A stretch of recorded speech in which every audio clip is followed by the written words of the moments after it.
Good morning, everybody, and welcome to the event of the Sustainable Civil Society Dialogue for Sustainable Development project. Here we are, and we start. Welcome to everybody following this event online in Turkey, in Italy, and the EU.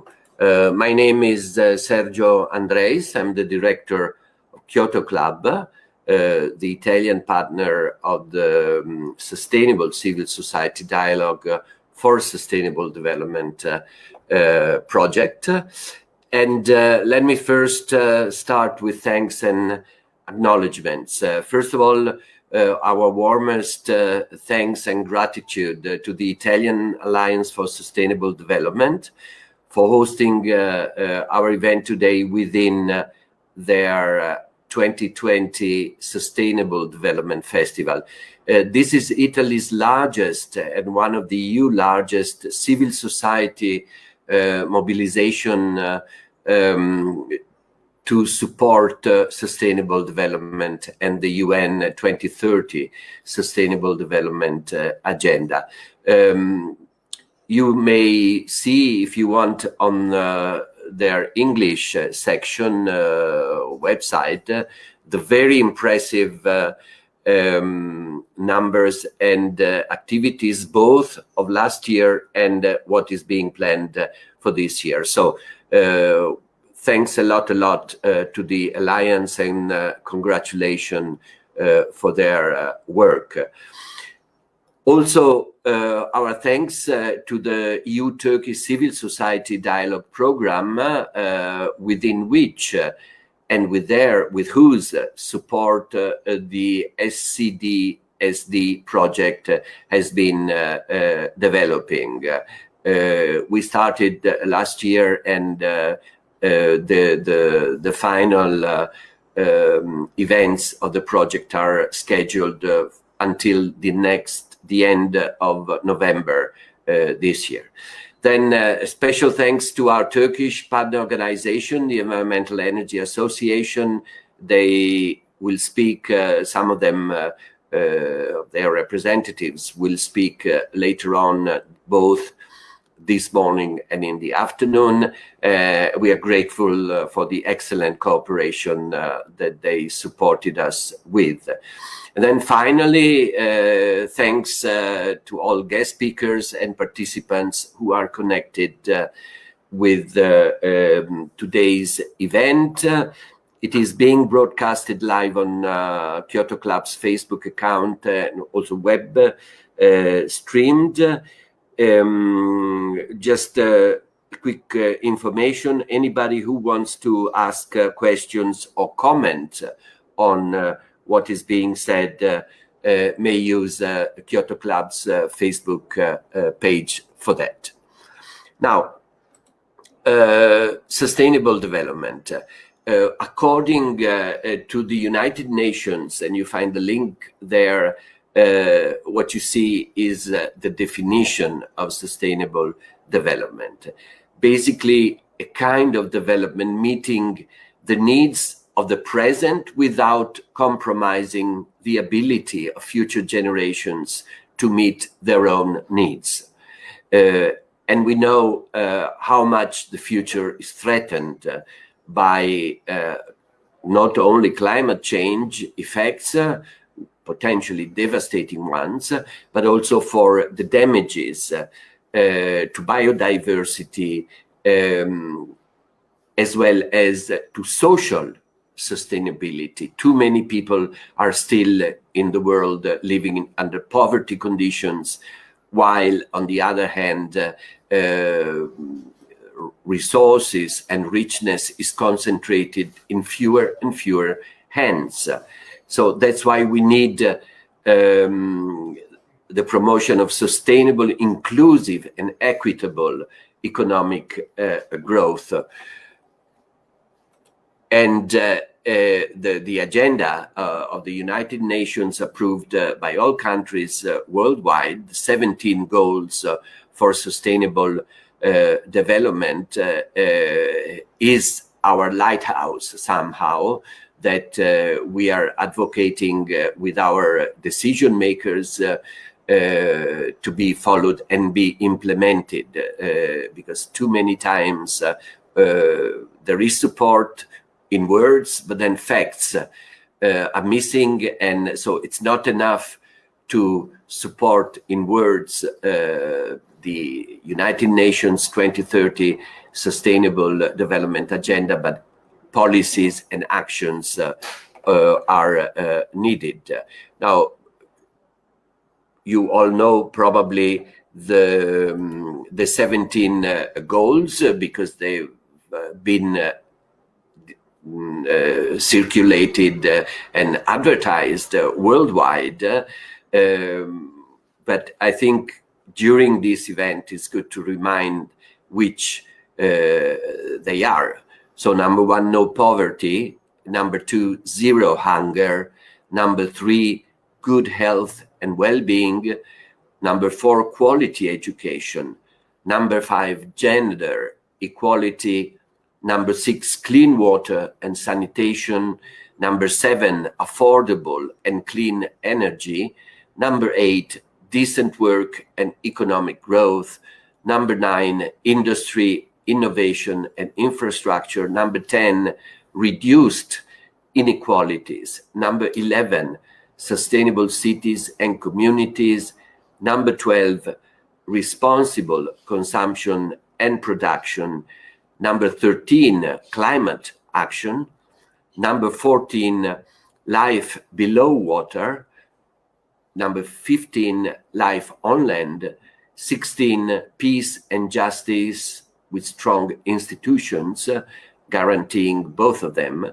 And finally, number 17, partnerships for the goals, the global goals. Now,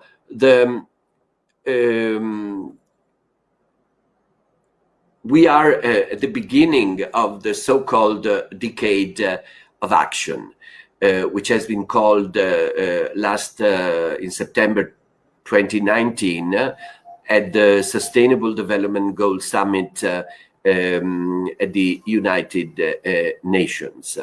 Now, the Secretary General of the United Nations called on all sectors of society to mobilize for a decade of action on 3 levels: the global, local, and people action.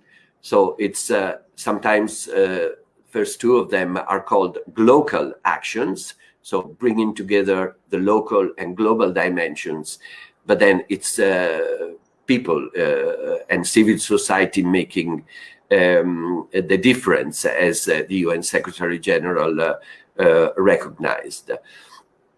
In our civil society organizations field, many of us have called for a super year of activism because progress made is not enough. So we need to accelerate the process of implementing the Sustainable Development Goals, urging our policy and decision makers, leaders, to do more, to be more ambitious, and to finally be on track so that by 2030, all the 17 Sustainable Development Goals may be a reality. What we are facing, on the contrary, is growing poverty, women and girls more heavily discriminated, and the climate crisis. We are living through what may be called as a climate emergency, and we fully agree with the UN Secretary General. We are grateful for him to have pointed out specifically the climate crisis the planet has been going through. Now, our project, Sustainable Civil Society Dialogue for Sustainable Development, through its many activities which have been already implemented, most of them, so the conferences, meetings, trainings, both frontal and webinars wise. The study visits, the audiovisual materials which we have produced, the awareness raising initiatives on the importance of the benefit for Turkey to join fully the European Union, as well as climate-friendly and sustainable development best practices. I believe I was saying it was in this way we have answered the UN Secretary General call to mobilize for the decade of action 2020-2030. On all the three levels, he has identified as priorities. A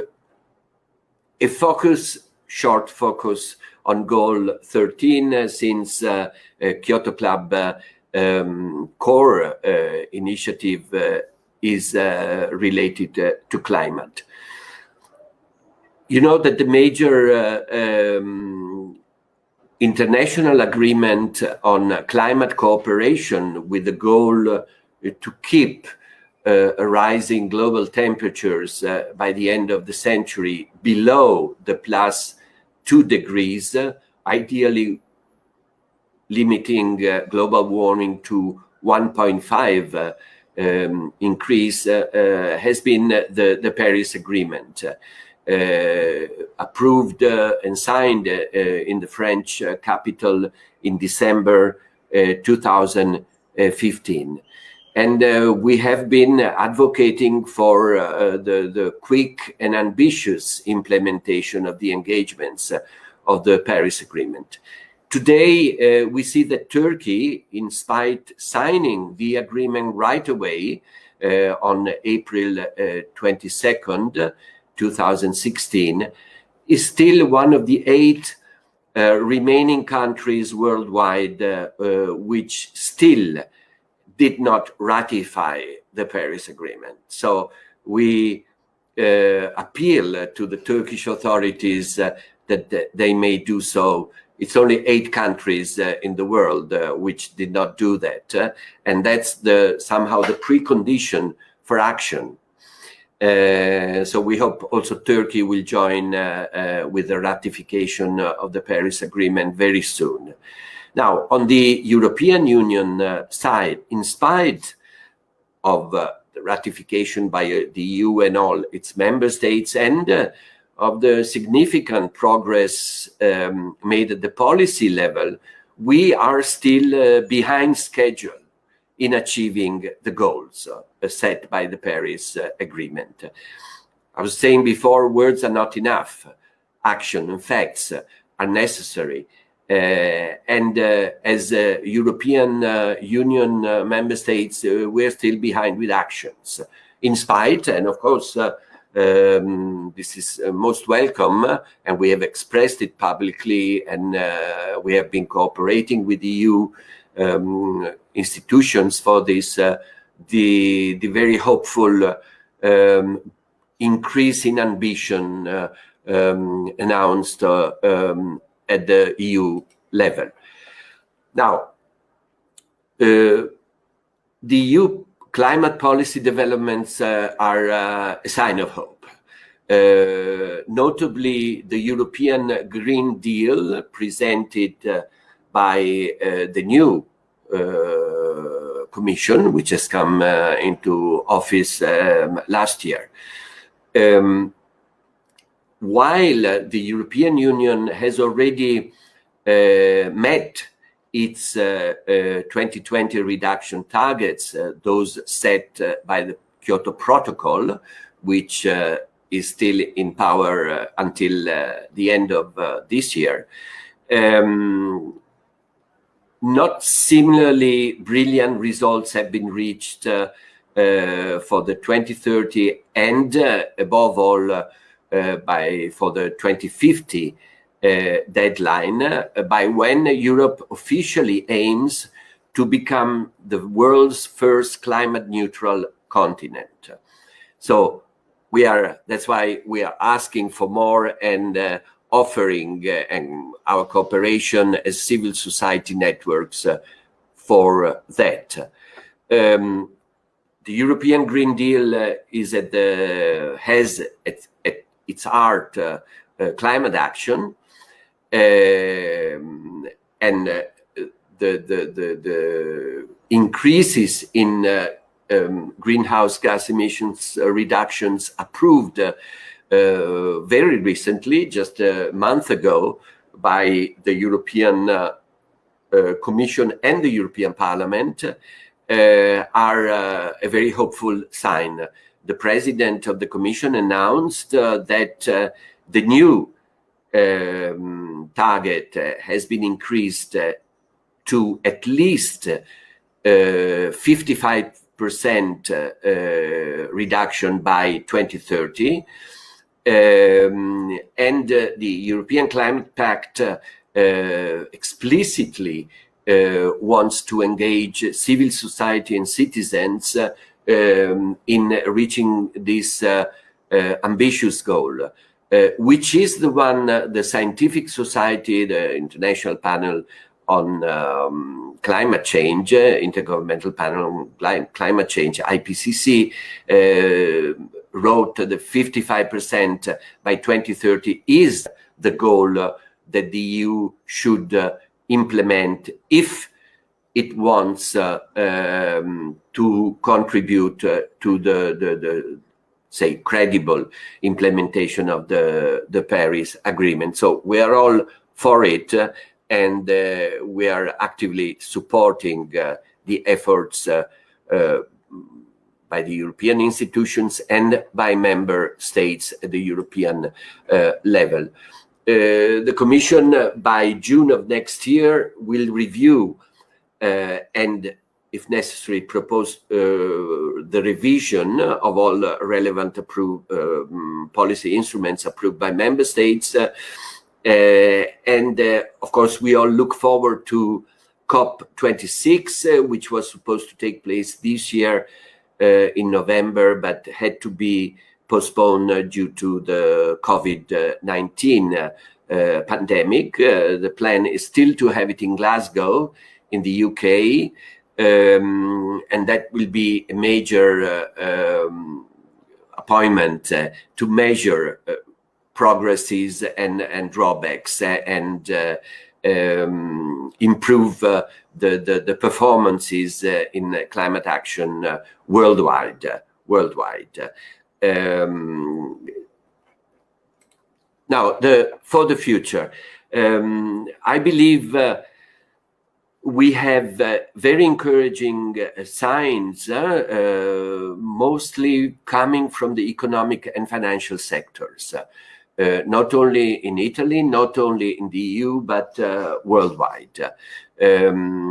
Also in Turkey, we've been witnessing during the duration of our project the improvements which have been taking place. They're not enough. We all need to do more, but particularly hopeful are the developments coming from the economic and financial sectors for sustainable development, both in the economy and in the financial world. They seem to finally have understood that their business and money is at risk if climate change and sustainable development are not monitored and steered in a positive way. And there's no way that they may continue their business and making money if the global environment and biodiversity are further destroyed. Now, as civil society organizations, we should increase our efforts to raise awareness and to promote sustainability, making it clear that it offers the opportunity for better quality of life for all. And in that sense, it is a win-win solution where everybody has to gain. And it is, for this reason, worth investing in international cooperation for always more sustainable development patterns. We, of of course, welcome changes in policies, but should demand facts from our decision makers, because otherwise, in Italy, we call it, from a very famous novel of the 19th century, the Gattopardo, the leopard strategy, which was changing everything, not to change anything. And this is the big risk we must avoid. So beyond the greenwashing and words only. All, including gas, fossil fuels need to be substituted through renewables and energy efficiency. Fossil fuels are the main cause of greenhouse gas emissions, and all technologies there, it's not a technical problem anymore. The big challenge is to transform and allow way out from fossil fuels, billions, trillions of business towards renewable energies and sustainable and energy efficiency. We should carefully analyze all the new proposed solutions. If you have been in Brussels since more or less a year now, hydrogen is the big thing.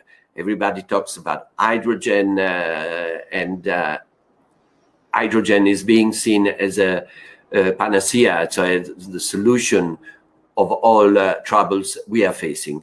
Now, we know that only so-called green or zero carbon hydrogen can be considered net zero compatible in terms of emissions, because if hydrogen is to be produced through gas, we are once again in the CO2 emissions trap.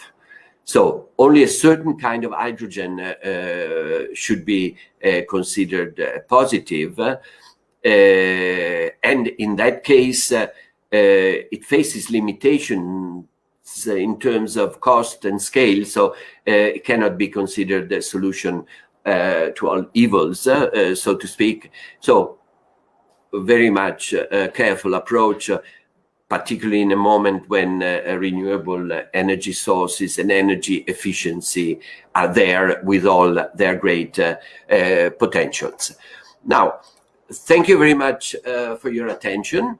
I'll stop here, and for any needed follow-up questions or remarks, please do not hesitate to contact me through my email address, which you see on this slide. We will now have a 8 minutes break, and then our esteemed guests will follow. Sevim Aktaş, she's the director of the Turkish Culture Yunus Emre Institute in Rome. Sevim will speak in Italian, and I will translate into English for her. Then Maria Grazia Midulla. Maria Grazia is the head of climate and energy for WWF Italy. And Raffaella Guezzè, she's in charge of the sustainability office within the Environment Department of Bologna Municipality. Bologna Municipality is associate partner in this project, and we are very grateful that she also will be with us this morning. So thanks again, and see you all in now 7 minutes. Thank you.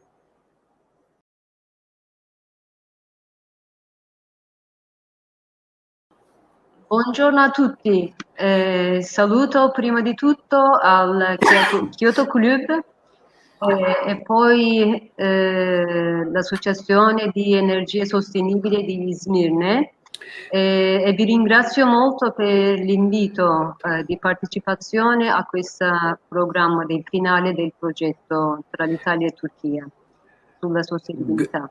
Good morning. Volevo dire, prima di tutto... Un attimo, Sevim. Scusate, chiedo un po' di tempo, sì, per la traduzione, sì. Esattamente. Thank you. Sevim Aktaş, director of the Turkish Culture Institute Yunus Emre in Rome. She speaks in Italian, and I will make the consecutive translation. Good morning to everybody, and thank you very much for inviting me to speak today. My warmest regards to Kyoto Club and to the Izmir colleagues who have been involved in this Sustainable Civil Society Dialogue for Sustainable Development project and for the cooperation also with our institute within the project.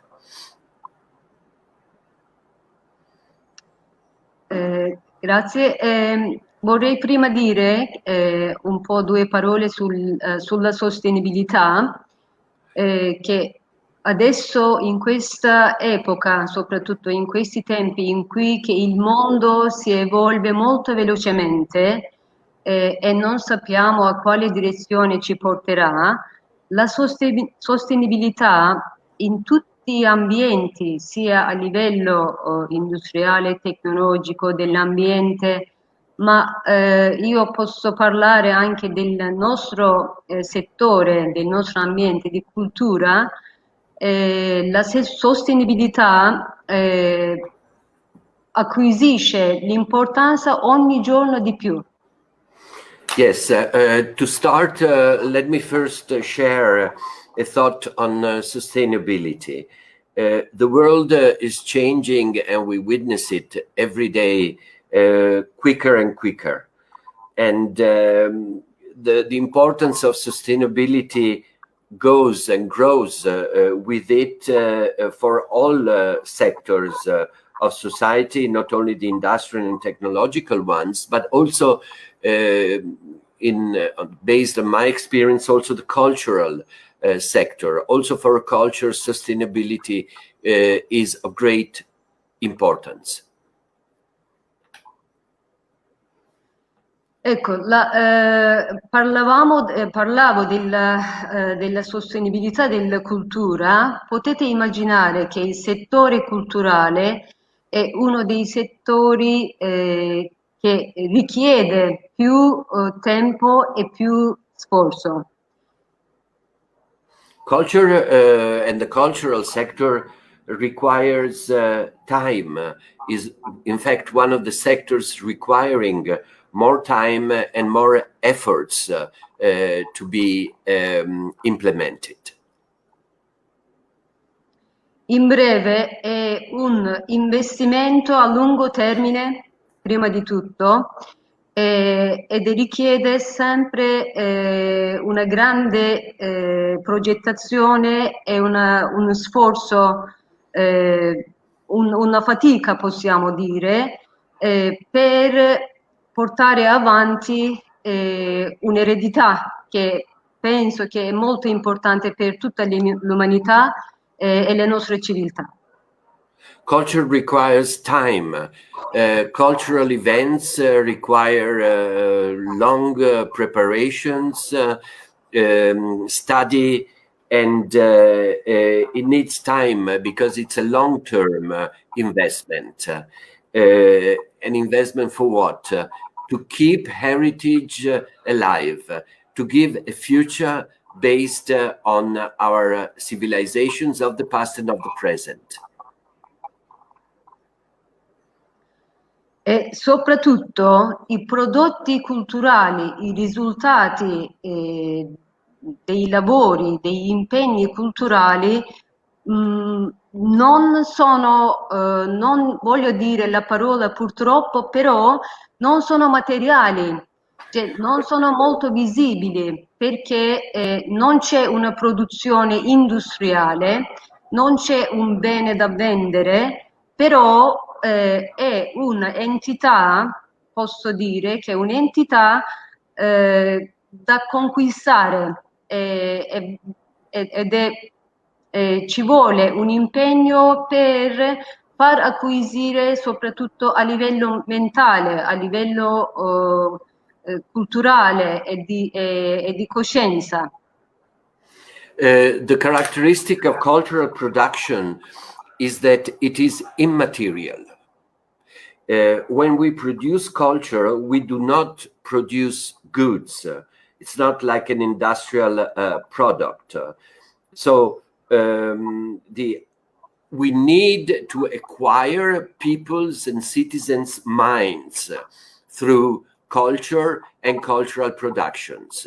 And this, of course, complicates, if you want, everything, because of its immaterial importance, which, again, is not a good, it's not a product.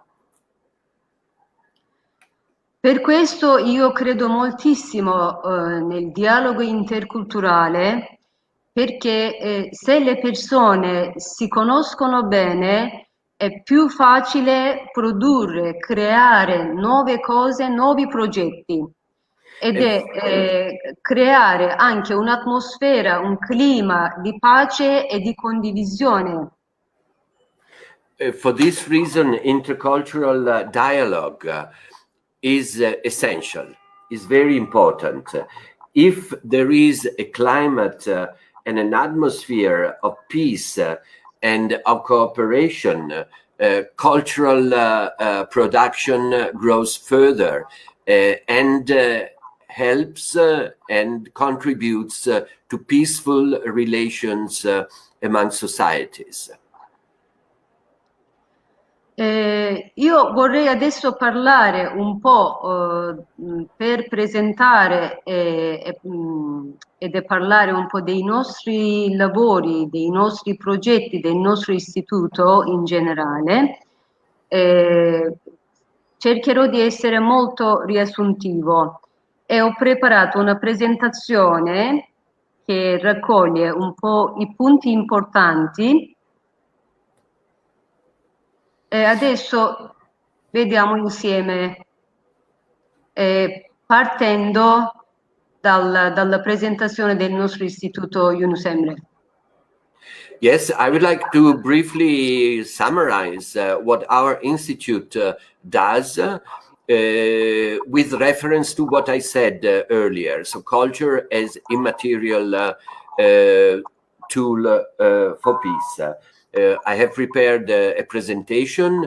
If it's not in English, we will translate it and make it available together with all other presentations in English after today's event. Please, prego, Sevim. Allora, avevo detto, volevo parlare un po' del nostro istituto. Istituto Yunus Emre, che ha preso il suo nome da un poeta popolare come il poeta Dante Alighieri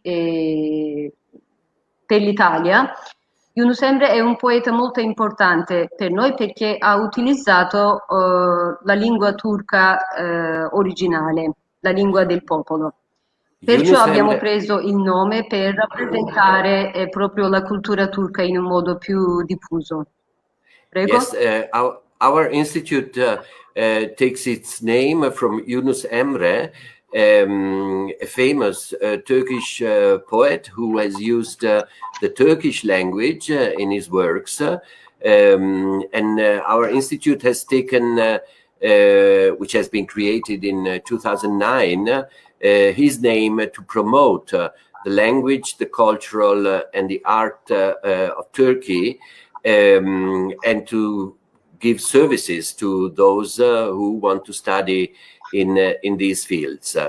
The institute develops its activities in the sector of public diplomacy and of cultural diplomacy, and it has right now 56 cultural centers in 45 countries with 139 contact points in over 60 countries. Allora, la nostra visione è aumentare il numero di persone che stringono legami con altri paesi e sono amichevoli con la Turchia in tutto il mondo. La nostra missione invece è rafforzare il riconoscimento, la credibilità e il prestigio della Turchia nell'arena internazionale. Our mission is to increase and promote the reputation and credibility of Turkey worldwide with specifically carrying out cultural initiatives. Ok, una delle nostre attività principali è insegnare il turco in diversi paesi. Ed è dal 2009 fino ad oggi abbiamo allargato molto il campo di insegnamento di turco, perché siamo molto specializzati dell'insegnamento di turco anche per altri, non solo per il turco generico, ma anche per il turco specifico nel campo di business, nel campo di traduzione, specifico anche per la media stampa. One of our main activities is the teaching of Turkish language, not only Turkish language in general, but also specific languages, for example, technological ones, or media, or sectorial Turkish language teaching. Okay. All'interno dell'insegnamento di turco abbiamo attivato dal 2011 il progetto La mia scelta è il turco. Con questo cerchiamo di inserire il turco alle scuole, nelle scuole. Alcuni paesi come Bosnia e Herzegovina, che è il primo paese, Georgia, Polonia, Giappone, Egitto, Montenegro e Romania, attualmente nelle scuole di scuola media e liceo il turco è stato come una lingua straniera, è stato introdotto nel curriculum delle scuole. Since 2018, we have started the program My Choice is Turkish, which allows to have Turkish teaching in public schools. In several countries, for example, Bosnia and Herzegovina, but also Romania and the other countries, Sevim, mostly in Eastern Europe, as mentioned, but also Japan. There's the offer of Turkish as a foreign language in schools. Oltre a questa attività principale dell'insegnamento di turco, abbiamo attivato anche scuola estiva con la quale invitiamo gli studenti stranieri che studiano nei centri culturali all'estero, invitiamo in Turchia per un mese e ospitiamo per migliorare il loro turco e per far conoscere la Turchia e la cultura turca. We also run summer schools in Turkey. For 1 month, we host foreign students studying Turkish in their countries. We invite them and host them to Turkey to allow closer contacts and practice of their Turkish learning. Oltre a questo abbiamo attivato anche i corsi online, specialmente con questo periodo di pandemia, io sono molto felice e contenta perché con questi corsi online che abbiamo attivato fin dall'inizio di quarantena in Italia, all'inizio di marzo, abbiamo visto tantissimi interessi che in realtà sinceramente non aspettavamo. Le persone ci hanno contattato dovunque, dappertutto dell'Italia, abbiamo cercato di dare una risposta a tutte le esigenze, e da qui è nato proprio un altro lato del nostro istituto, che già c'era un nostro portale per l'insegnamento a distanza, però con i corsi online abbiamo allargato di più il nostro pubblico che si interessa della cultura turca e della lingua. Yes, we also had started online Turkish courses, and they have in fact boomed since March with the pandemic development.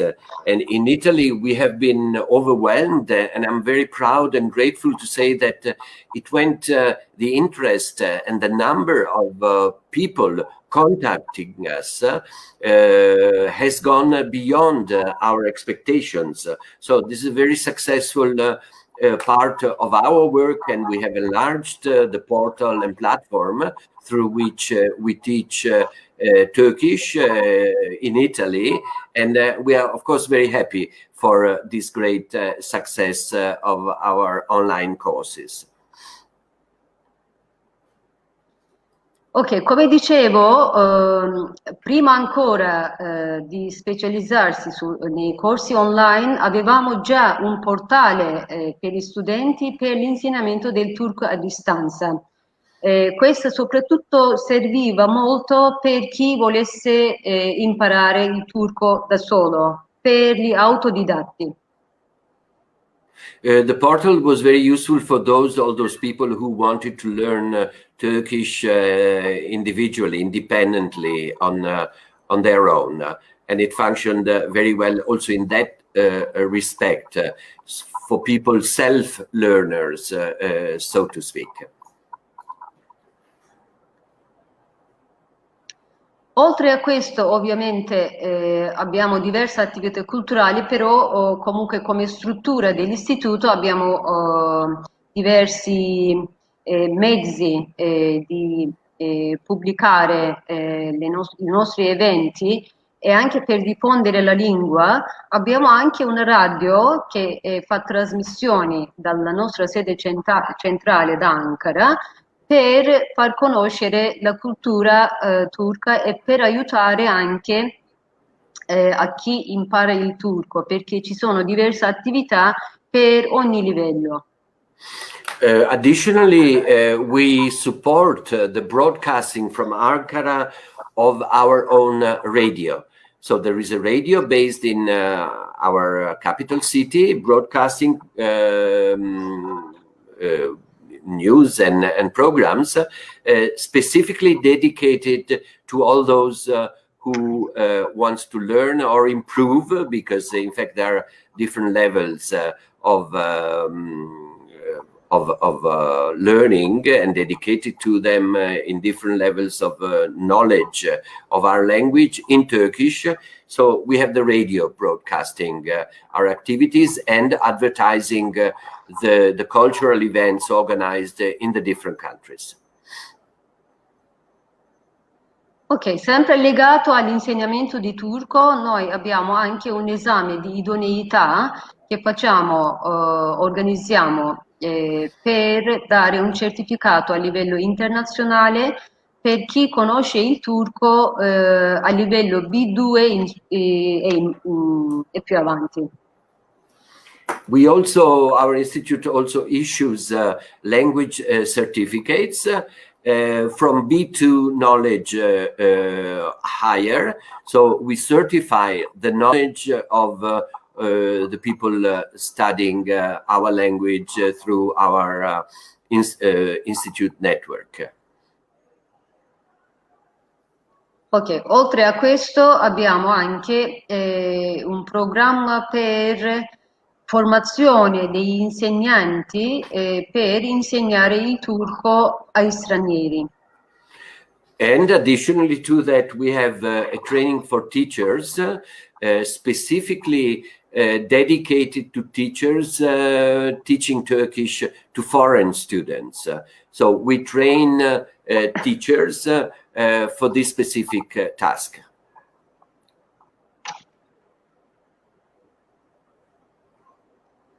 Adesso vorrei sottolineare alcuni nostri progetti. Uno di questo è Accademia della Diplomazia Culturale, che abbiamo già fatto diversi corsi per chi volesse lavorare nel settore culturale.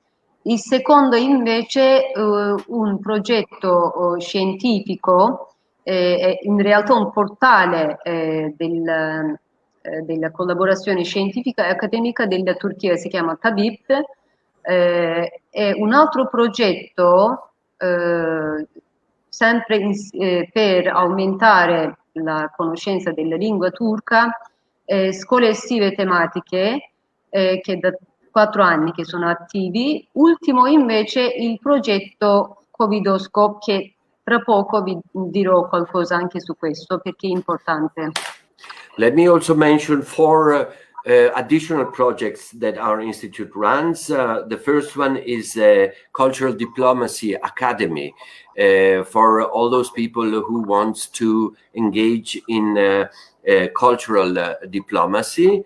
The second one is the scientific portal Tabit, dedicated to cooperation in the science and technology field. Fourth one, since 4 years, we have thematic summer schools in Turkey for Turkish learning persons to improve their language knowledge during the summer. And then the COVID scope initiative, of which I will briefly touch upon now. Ecco, vorrei dire qualcosa sul progetto Tabip, perché adesso abbiamo raggiunto ad un numero molto importante con i membri e con i nostri diciamo accademici che pubblicano gli articoli scientifici oppure seguono un progetto tra gli enti.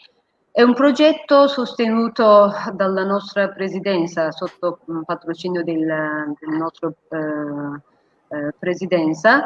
E gli obiettivi è promuovere la capacità accademica e scientifica della Turchia per presentare al mondo, stabilire collaborazioni accademiche con gli altri paesi e poi promuovere la diplomazia scientifica e poi organizzare eventi accademici e scientifici in Turchia e all'estero, in più sostenere iniziative di progetti accademici e altri progetti scientifici e innovativi. Yes, first briefly about the Tabit portal. This initiative is supported by the presidency of the Turkish Republic, and its aim, very successful so far, is to promote academic scientific cooperation between Turkish research centers and foreign ones, to promote scientific diplomacy and academic and scientific events involving Turkish scholars together with non-Turkish ones. Ok, ultimo progetto molto importante, quello che abbiamo accennato poco fa, il Covidoscope. Il nome nasce da caleidoscopio, è un progetto autentico del nostro istituto, i nostri esperti hanno creato. Questo progetto è nato nel periodo di pandemia ed è l'obiettivo è raccogliere i prodotti artistici, letterari e culturali ed creare un museo digitale, una specie di mostra digitale, però anche un archivio, possiamo dire. Questo, almeno per me personalmente, è un progetto molto importante, soprattutto a livello di sostenibilità, perché credo molto soprattutto alla creazione delle persone, degli artisti nei periodi difficili, ed questa sarà un testimone storico di questo periodo. Yes, finally, on Covidoscope, very important project, in my opinion, because it's sustainable, and this refers back to what I said at the beginning of my contribution on immaterial goods and sustainability. So Covidoscope aims to build a digital exhibition and an archive of Turkish cultural production made available to everybody who has an interest in Turkish cultural production. So it starts from another project our institute launched called Kaleidoscope, and Covidoscope, because now that we have to work under the pandemic conditions. But as I said, very close to my heart, because it's digital, sustainable, and can reach a very wide target and number of beneficiaries. Ok. Allora, con il Covidoscope, dicevo, noi raccogliamo le opere artistiche, anche letterarie, tramite i nostri istituti dai diversi paesi del mondo. Quindi è una collezione artistica molto importante per tutto il mondo. E adesso siamo anche in pubblicazione in 4 lingue. It's a collecting literary and artistic works from all countries worldwide, and making the collection available to anybody who's interested. We are now in the process of publishing it now in the 4th language. So we have at the moment the archive and exhibition in 4 languages. Ok, la mia presentazione finisce qui. Vorrei dire qualche parola anche sulle nostre attività del nostro istituto a Roma, che noi siamo aperti qui dal 2014, quindi quest'anno abbiamo il 6º anno che siamo attivi, e ovviamente le nostre attività, come avevo parlato, come attività generica in tutto il mondo, è l'insegnamento di lingua, però abbiamo fatto tantissime attività anche culturali, quasi 70 attività, in collaborazione con circa 30 associazioni, enti pubblici o privati in collaborazione, e abbiamo stretto i legami con alcuni che portiamo avanti. Abbiamo il protocollo di turcologia con l'Università di Sapienza, collaboriamo anche con loro da 2014, anzi ancora prima, e poi abbiamo fatto diverse attività non solo a Roma, anche in altre città dell'Italia. Yes, I will stop here, but first let me remind you that we are active since 2014 in Italy, and we have organized over 70 public events in these years. We have a protocol, a memorandum of understanding with Rome La Sapienza University, but also organized initiatives in other Italian cities, and we cooperate. We have been cooperating with over 30 public and private Italian organizations, so very active reality. Ok. Uno dei settori, diciamo, in generale, tra le nostre attività culturali, quelle che abbiamo organizzato di più sul cinema, che abbiamo organizzato 6 eventi a Firenze, Bari, Bologna e a Roma. A Roma abbiamo fatto nel 2019 è un film festival del cinema che ha partecipato, al quale ha partecipato anche il nostro regista più famoso al mondo, Nuri Bilge Ceylan.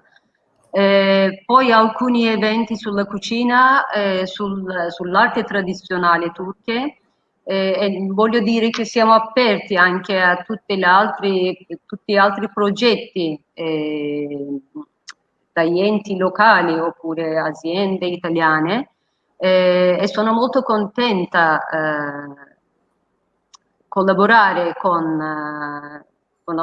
per alcune iniziative con enti pubblici e anche il comune a testa, perché con l'Italia abbiamo questa affinità culturale ed abbiamo un legame storico che per noi è molto importante, credo che anche per gli italiani.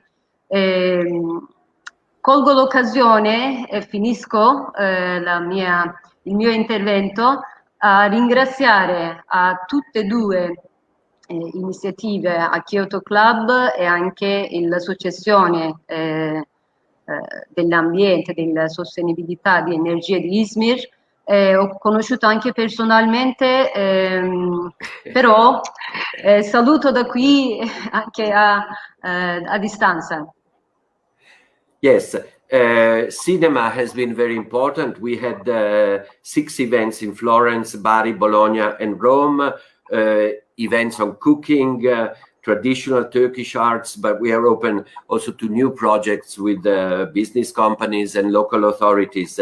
Let me just conclude by thanking the colleagues of Kyoto Club and from Izmir, whom I met in person during their study visit to Rome. So through this distance technology, I send also my best regards to my Izmir friends and colleagues. Thank you very much. Grazie molte, Sevim. Please, diciamo, certo. Grazie a lei per la traduzione, grazie a tutti. Al signor Barchesi è anche un nostro amico comune che ci ha fatto conoscere, Tevfik Binan. Sì. Saluto a tutte le persone e un bene di questo periodo un po' diciamo difficile, però da una parte anche è stato positivo perché ha completamente eliminato la distanza tra le persone con questa diciamo mezzi tecnologici. Grazie a tutti. Thank you very much to Mr. Barchesi, and I'm glad to send my regards in this difficult time, which, however, through technology has brought us closer and also brought our common friend Tevfik Binan. He will speak in the afternoon together with us. Thank you, grazie Sevim. Alla prossima, grazie mille. Signora Andres, anche per la traduzione. Arrivederci. Grazie, saluti. So, Maria Grazia, the floor is yours. As I announced earlier, Maria Grazia Midulla is the head for climate and energy at WWF Italy. Please. Thank you, Sergio. I'm very pleased of being again in one of the dialogues. I'm sorry I was late because I was in a quite, how can I say, in a diplomatic way, quite interesting meeting with a lot of different opinions. And and then I came here, and I was very interested by the presentation before mine because I think there are many linkages with Turkey that could interest both the countries and the societies, and but I think the best challenge for you could be to make me cooking, as I cannot cook in the Italian cuisine. I would like at least to try with the Turkish one, and but let me say that we are in a very different moment from just a few months ago.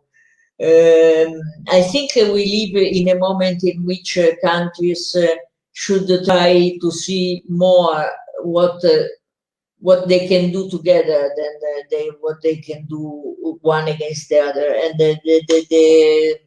the issue I'm involved in since I have been involved since 20 years at least is one of them. I think that in all the Mediterranean countries, climate change is a big risk, and it's a risk that we have to deal with together. I would like to have a sort of organization of the Mediterranean countries to fight climate change, as there is one for small islands in the Pacific, because the risk we are having as one of the we say culla in Italian, I don't know English, but anyway, the sort of a heart of a civilization is really very high. And I'm increasingly worried, and we have had just a few days ago a new report on Italy, and I'm sure that you know the risk that you have in Turkey, and they are similar. Moreover, I think that we are after COVID, but not because of COVID only. We are in a moment in which the opportunities of the green economy and decarbonization are becoming really high, while the risk of not taking action is becoming really strong. Even countries that have big interests in fossil fuels are now having the perception of the risk they are in. One example is Australia.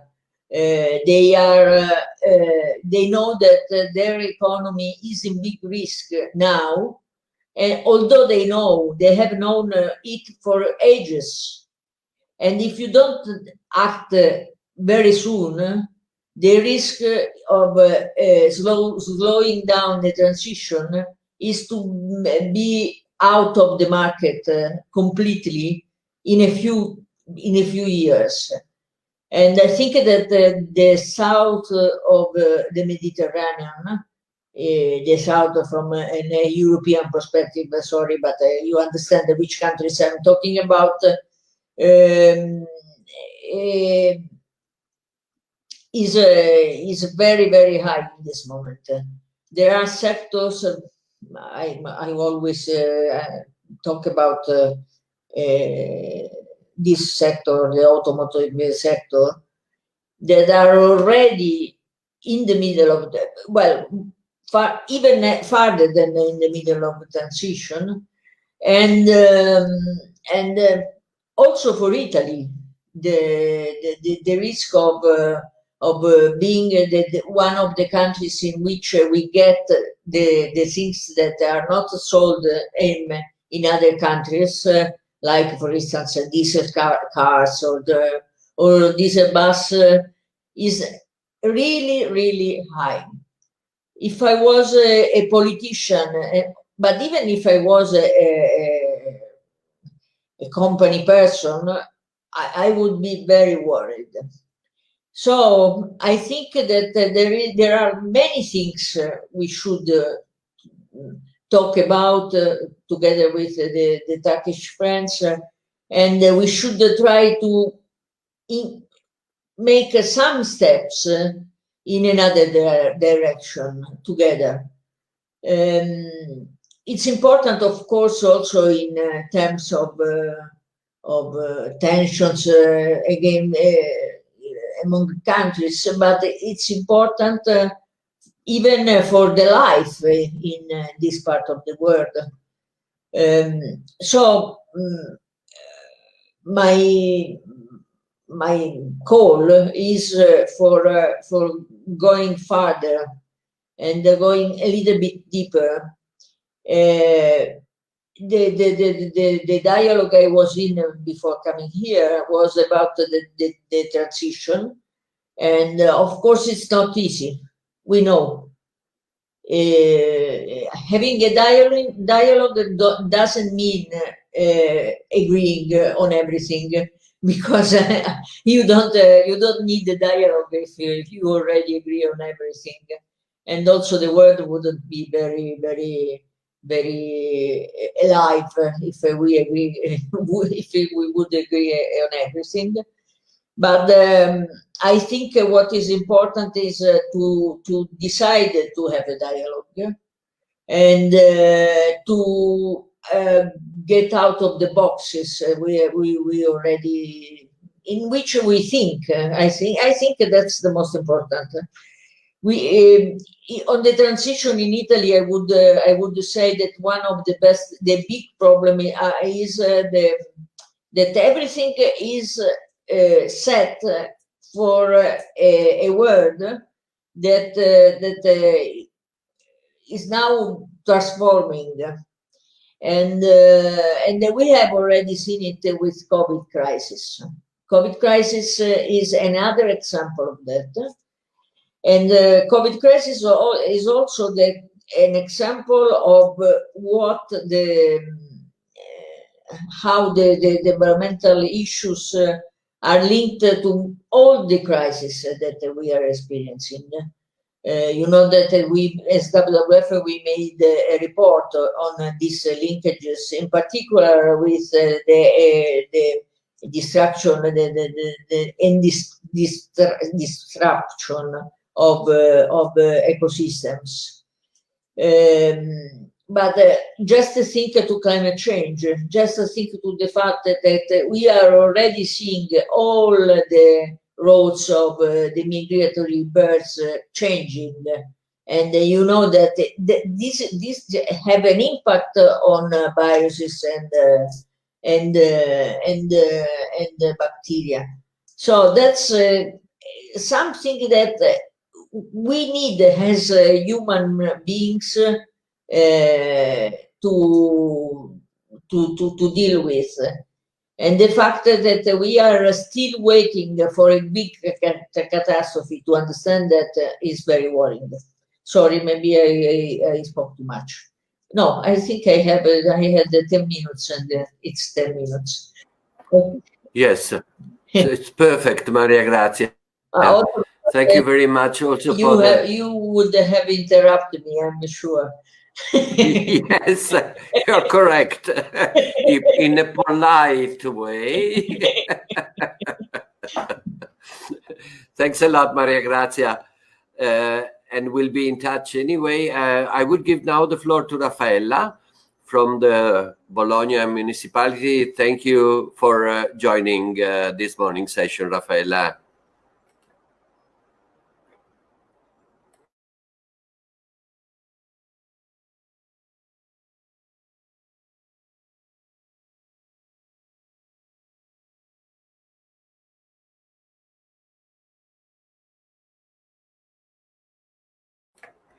You have your microphone muted. You have to... Now it's okay. Now. Good morning, everybody. Thank you to invite me. And I will try to briefly give you an overview of the city of Bologna and how the municipality can face the climate change initiative. And I hope to inspire you in some activity. So I will try to share my screen. I prepared just a short presentation to help us to focus of our activity. Please let me know if you saw our scheme. So my screen. Do you have the screen, please? Yes, Yeah, it's clear. Okay, it's shown and very visible. Thank you. So I would like to introduce very briefly, as I say, the climate emergency of the city of Bologna and the activity, because in 2019, the city declared the climate emergency. So also because different NGO and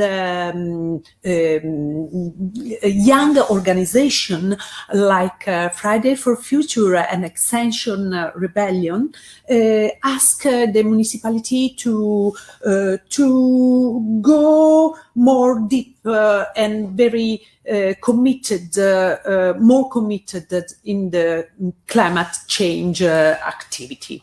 So they ask the municipality to more action, more about the CO2 reduction, more transparency and participation.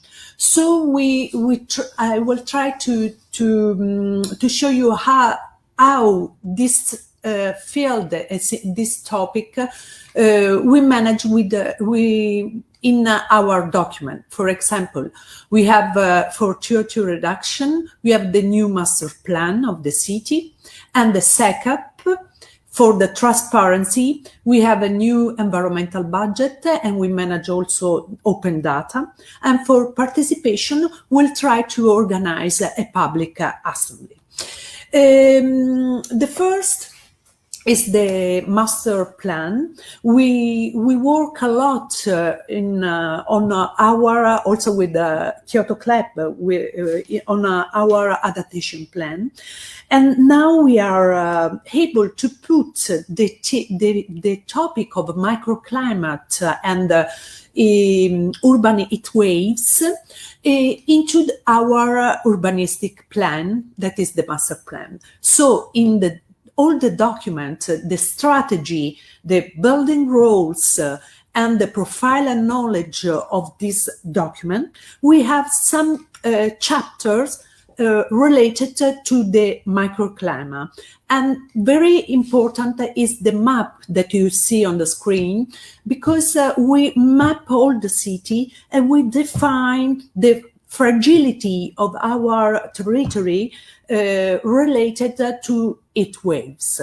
So it's a very, for us, it's very important to start to manage also in the urbanistic plan the microclimate in the territory.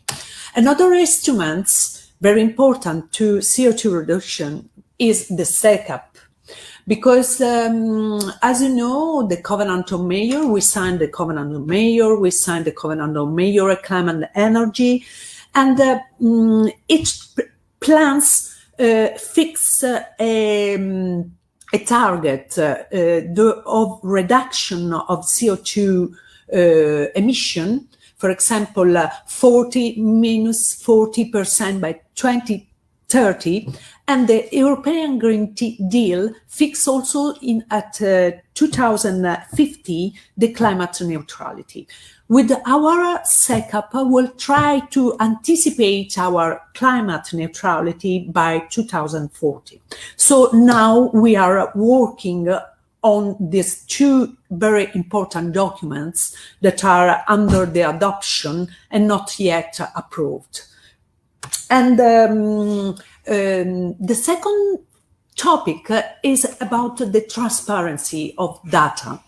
And we used to have every year the environmental budget, where in which we monitor the environmental resources, but we decide to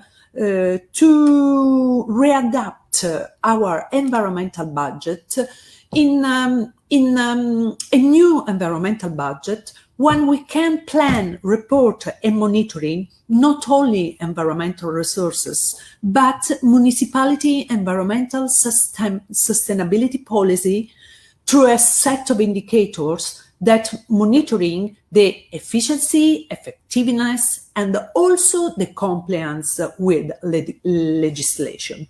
So we are working now to have this kind of process that link documents, strategy, and commitments of the city to the right indicators to have a good monitoring of the sustainability policy. The third aspect of our climate emergency is the public assembly for climate change. Is a new way to engage people and stakeholders, because is a democratic tools that directly involve citizens. We study some models already applied in some city, for example, climate assembly in UK or Convention citoyenne pour le climat in France, because it's not too easy. It's an independent assembly that joined the political organization, a committee. So we have to better understand the collaboration between these two new organization, political and citizen organization. It is established on a statistical basis. It works with expert and facilitation, and is oriented to a specific topic. So in this for example, we would like to test this new instrument of participation in the field of climate change. So this is a very, very brief overview of what happened now in the city of Bologna, because all these instruments, plans, and programs are ongoing. So now we are working very hard to have a very comprehensive instruments, tools, plan, a program to better manage the climate change and the climate emergency. And okay, this is the overview of the activity of the city of Bologna that I would like to show and to share also with the colleagues of Turku that I had the pleasure to meet to know in Smyrna. Thank you. Thank you very, very much, Raffaella, and congratulations. It's very inspiring. I think if it's possible, we would like to publish your presentation on the website, so it's possible, yes. So it can be shared also by other colleagues.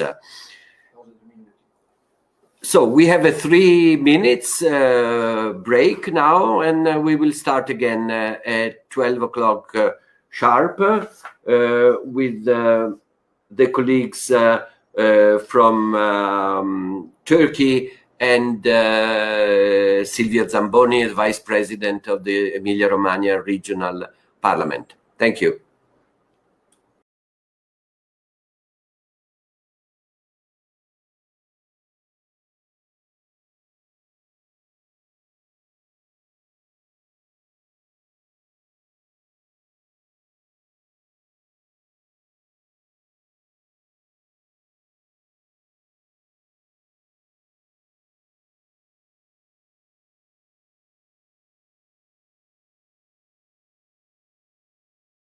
Okay, thank you very much for your invitation again, and thank you very much for this fruitful organization. I hope these kind of projects will improve the relationships between Turkey and Italy. Actually, my presentation is about renewable energy sector in Izmir. Before my presentation, Tolga would make a presentation and talk about renewable energy in Turkey. And after I will go into details. It was our plan, but now I will start with Izmir's presentation. And actually also I would like to talk about the situation of renewable energy sector in Turkey also. And I will also mention about the situation of sector in Izmir.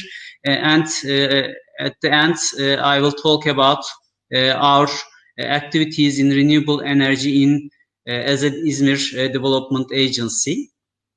Actually, you know, there are many resources about investing in Turkish energy sector, and I will make a short presentation from them. When we look at the Turkey's energy outlook, Turkey is sixth largest electricity market in Europe. This is an important figure, and also fifth largest energy consumer in Europe. And this big market creates very important investment opportunities for investors. And also Turkey is among the world's largest growing renewable energy market.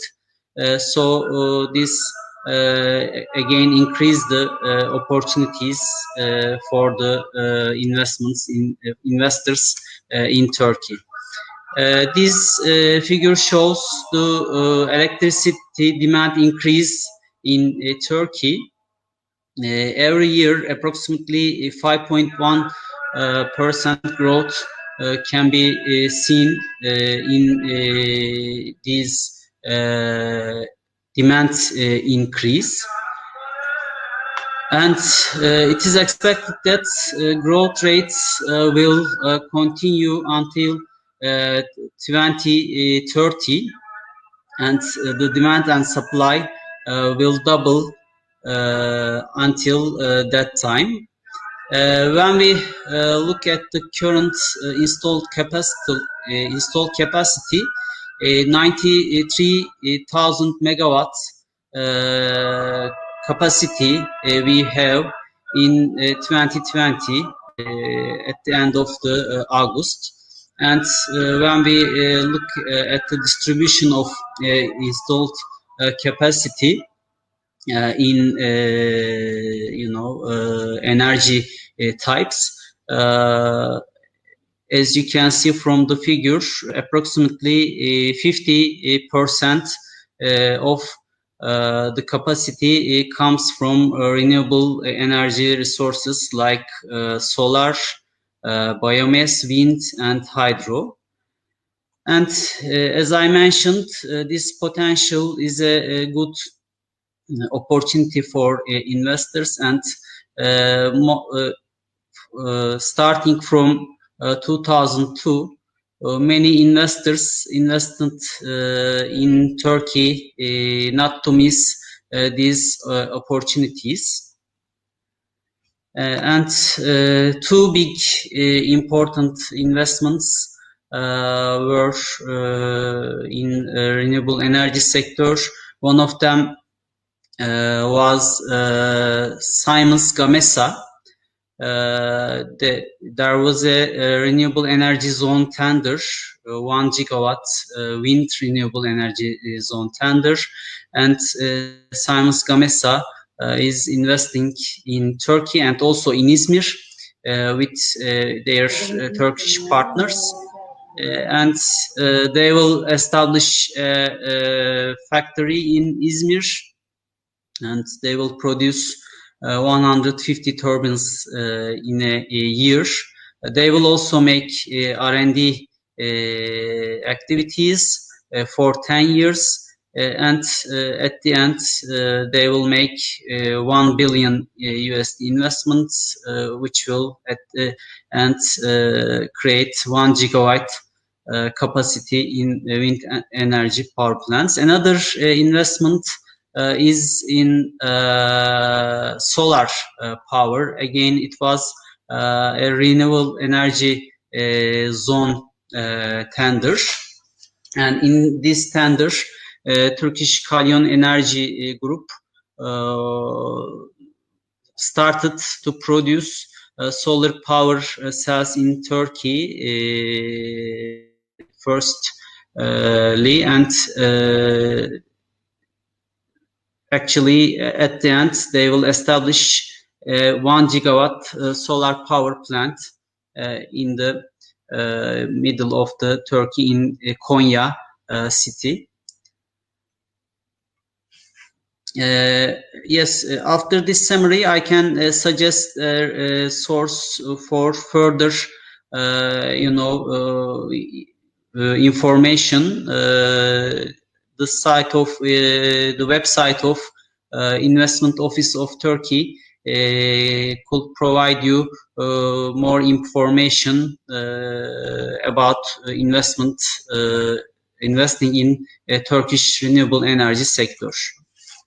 When we come to Izmir, Izmir actually is a smartest choice for your next investment. This is our motto, and with its strong economy, Izmir is the second largest commercial center in Turkey. It is placed in the center of Europe, Asia, and Africa, and actually this location creates a big market for our city, and actually it is a Mediterranean city, and our culture and actually our cuisine culture is very similar with Italy and Greece. We can think Izmir as a gate to the Europe of Turkey, and of course Izmir has many logistic advantages because it is a port city, and when we look at our city's exports and imports figure, we can say that Italy is one of our important partners in international trade. Izmir also has high living standards and provides attractive workforce for investors with its young and dynamic population, and 42% of its 4 million population is below 30 years old, and this provides very dynamic market for investors. And also Izmir provides rare but good match for investors, high quality life but low costs in living. So this is a good match for investors and also workers. This is another advantage of Izmir, and because of this, every year FDI figures rises in Izmir. We are welcoming new investors in Izmir, foreign direct investors especially, and also in renewable energy sector. We have big investors in Izmir. Also, our investment areas provide attractive incentives for investors. We have world-class investment areas in as a type of organized industrial zones, free zones, and technology development zones. These zones provides many advantages to investors. And also for further information about the investment climate in Izmir, you can visit our website investinizmir.com. And when we come to renewable energy sector in Izmir, actually Izmir is a big city and many opportunities in three main sectors: industry, services, and agriculture. And under these main sectors, we also we have many advantages in sub-sectors, but of course some emerging sectors are important for us, as you can see in the slide. But as an agency, we are focusing on renewable energy sector and information and communication technologies. Izmir is a very powerful city in wind energy sector. We have 1,600 megawatt installed power, which makes Izmir ranked first in Turkey. And Turkey's first wind power plant was established in 1998 in Izmir also. And as I mentioned, we have very big international companies as an investor in Izmir, and Izmir provides good investment climate for wind energy sector with strong local manufacturers and suppliers. Also neighboring cities in Turkey, Izmir's neighboring cities in Turkey like Balıkesir, Manikırsa, and Çanakkale. With these cities, Izmir provides very big potential in wind energy sector, and most of the operational wind power plants are in these cities. These again, especially in wind energy equipment production, this makes Izmir very important, attractive center. In this map, you can see the wind equipment producers, some important wind equipment producers. Also, Wind Europe, which is the leading institutions representing wind energy sector in Europe. In Wind Europe's figures, in Europe statistics, you can also see Izmir at the west end of Turkey as a production wind equipment production center at the east end of Europe. This is important information for us. And also Elan Wind Power, which is a General Electric renewable energy company, and also TPI Composite has two facilities in Izmir. They are also very important blade manufacturers.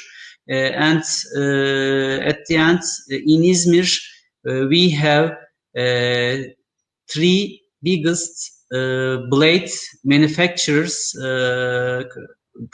manufacturer brands in Izmir.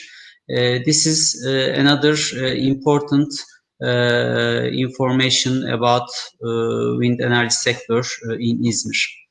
And this figure shows all the actors in wind energy sector. We think that now we are having a growing cluster in Izmir in wind energy. Also, Izmir have potential, high potentials in solar sector. 300 sunny days in a year, you know, provides high solar radiation, and Turkey has very good goals for 2023. So Izmir solar potential, as you can see from the figures, creates a good opportunity for investors again, and you know, panel production, inverter production, or some other equipments like cabling, steel construction equipments are opportunities for investing in Izmir. And at the end, I'd like to talk about our activities as a Izmir Development Agency.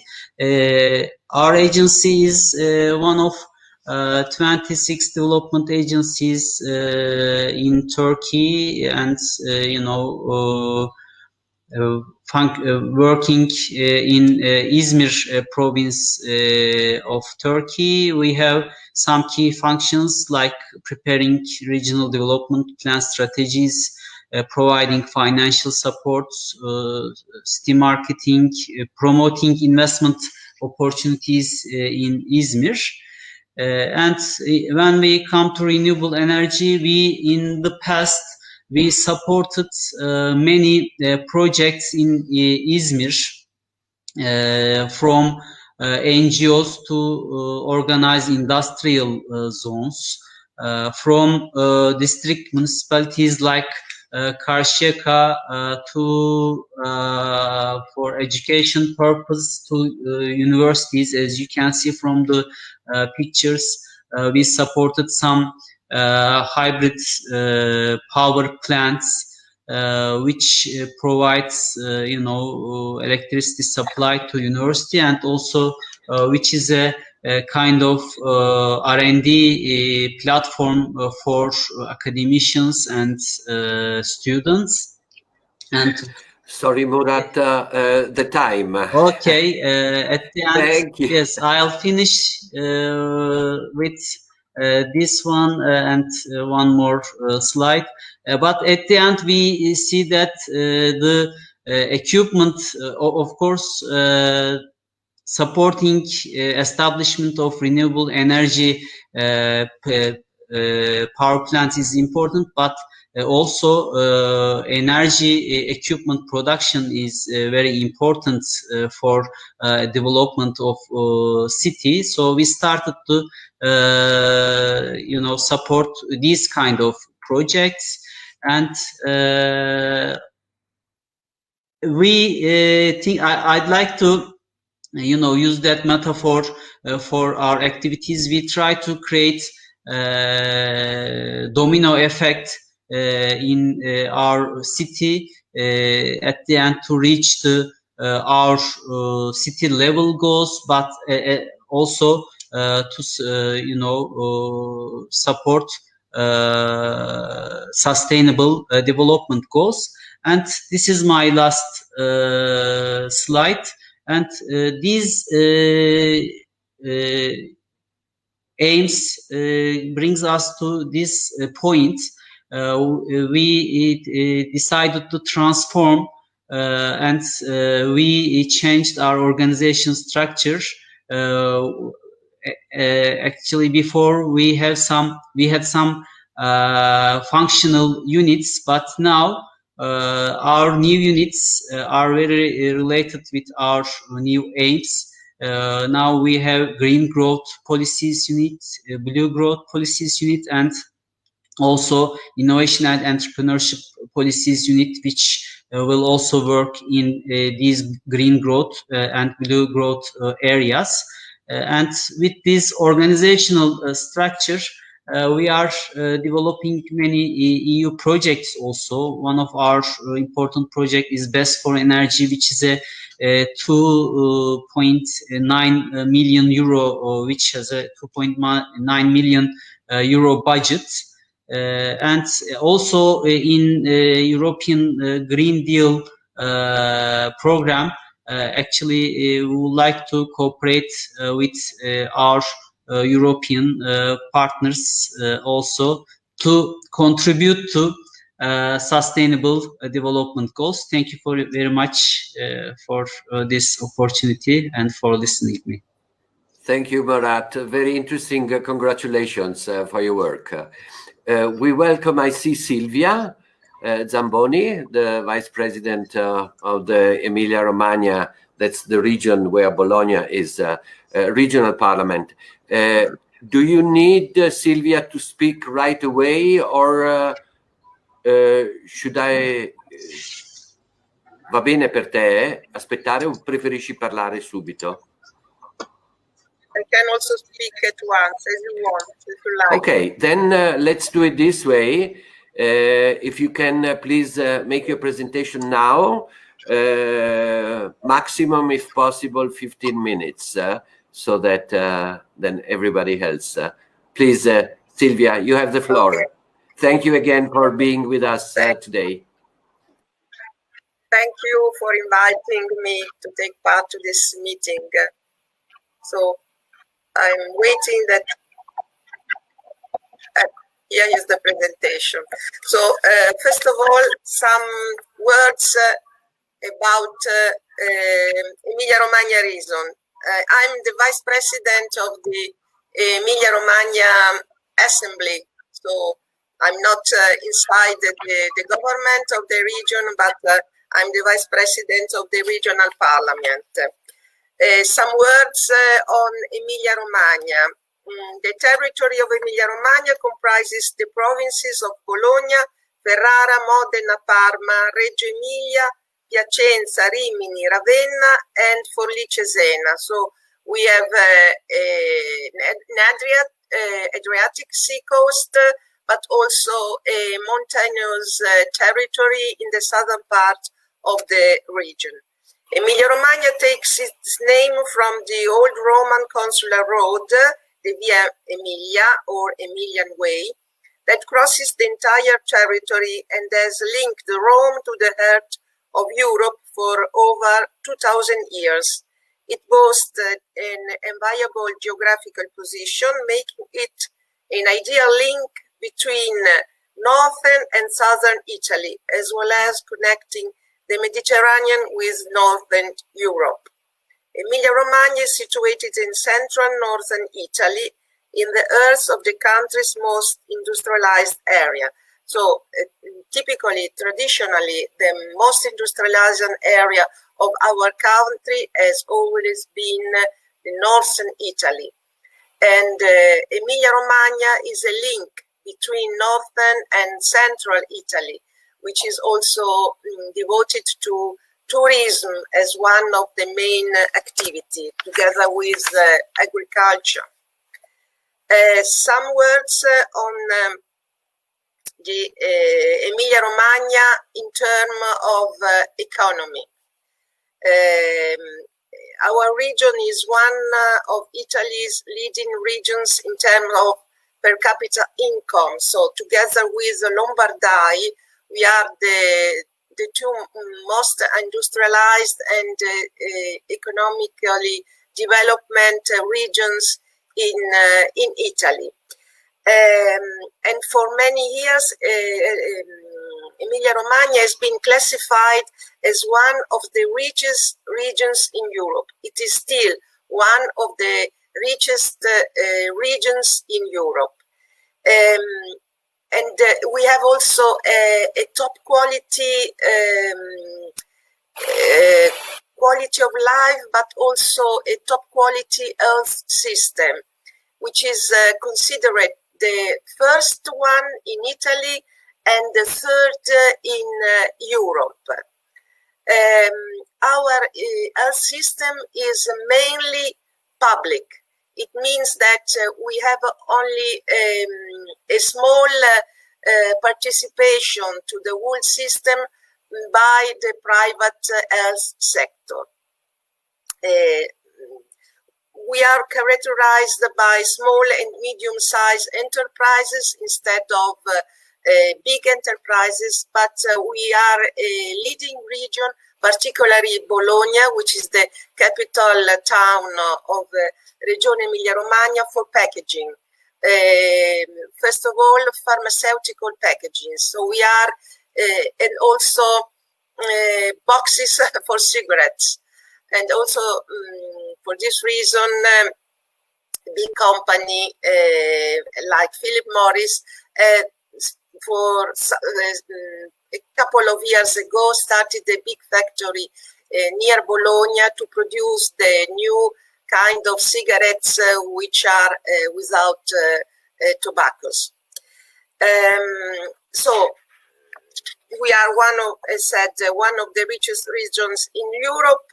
We try to be not so bureaucratic as other regions, but bureaucracy is a typical disease of our also economic system. So enterprises always said that it is very difficult to follow all the bureaucratic prescriptions. So small and medium-sized enterprises are the driving force of the region's economy and have fostered the extraordinary spread of wealth across the entire regional territory. We have also a very developed agriculture with some typical products such as Parmigiano, which are well known across the world. We have positive high employment levels. The employed inhabitants amount to over 68%, which is considerably higher than in the rest of Italy. As I said before, Emilia-Romagna ranks first in Italy and third in Europe, behind the Netherlands and Switzerland, for the quality of its healthcare services. So we have the region is committed to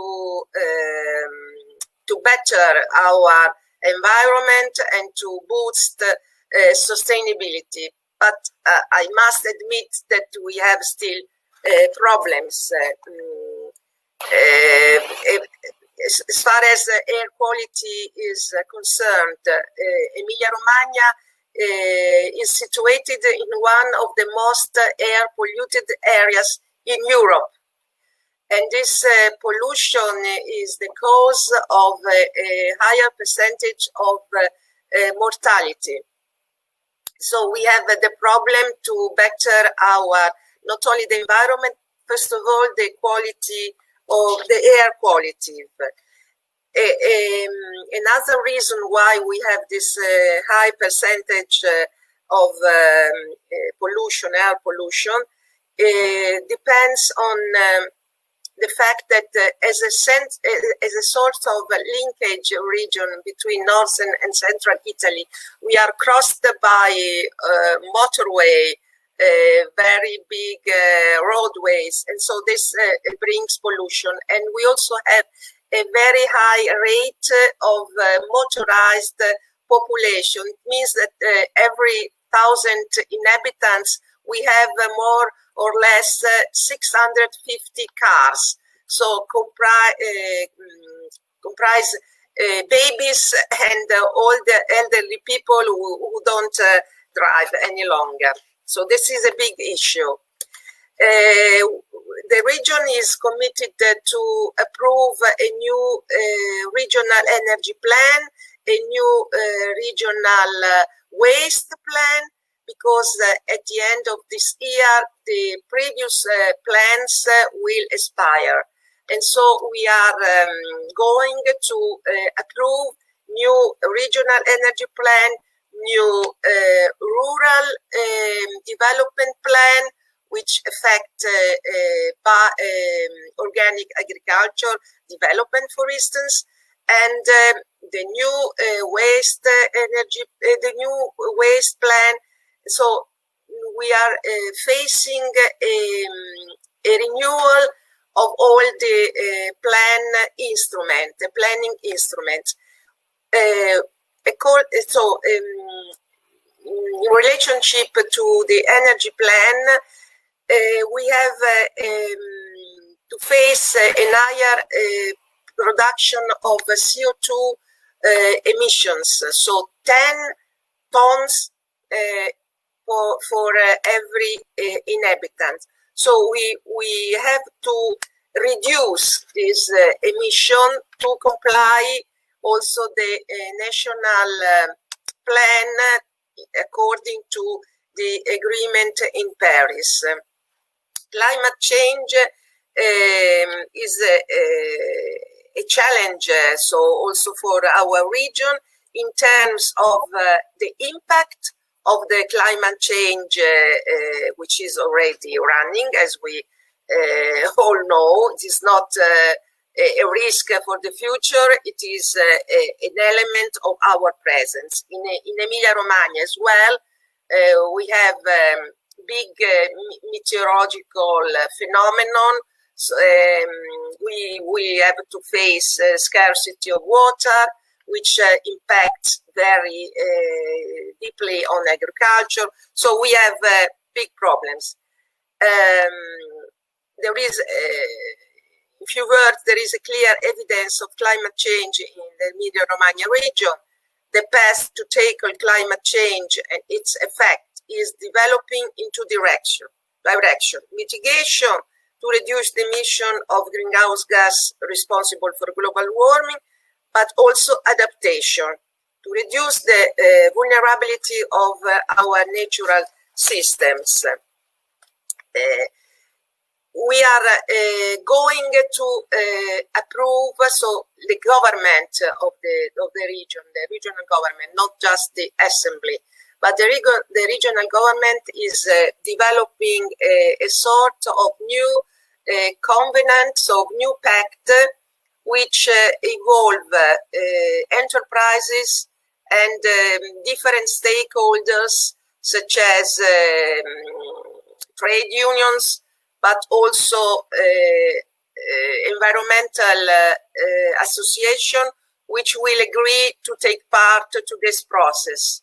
So more or less in the middle of October, this covenant draft will be ready.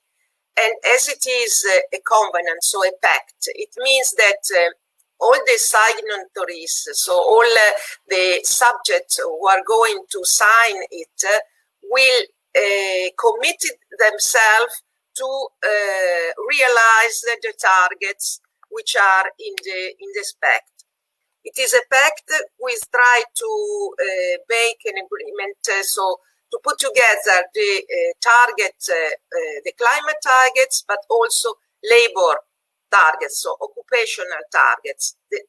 For this reason, it is called a pact for labor and climate. And I think it is an original instrument. I don't know how many regions in Italy, I'm afraid no one is trying to reach this agreement in order to set targets which want to put together occupational targets, but also environmental targets. Sorry, Silvia, the time. I'm coming to the conclusion. So Emilia-Romagna in 2019 signed an international declaration together with a representative of the states of California, the province of Gauteng, the province of Guangdong, Land Essen, Nouvelle-Aquitaine region, and the Commonwealth of Pennsylvania. So this agreement set as a target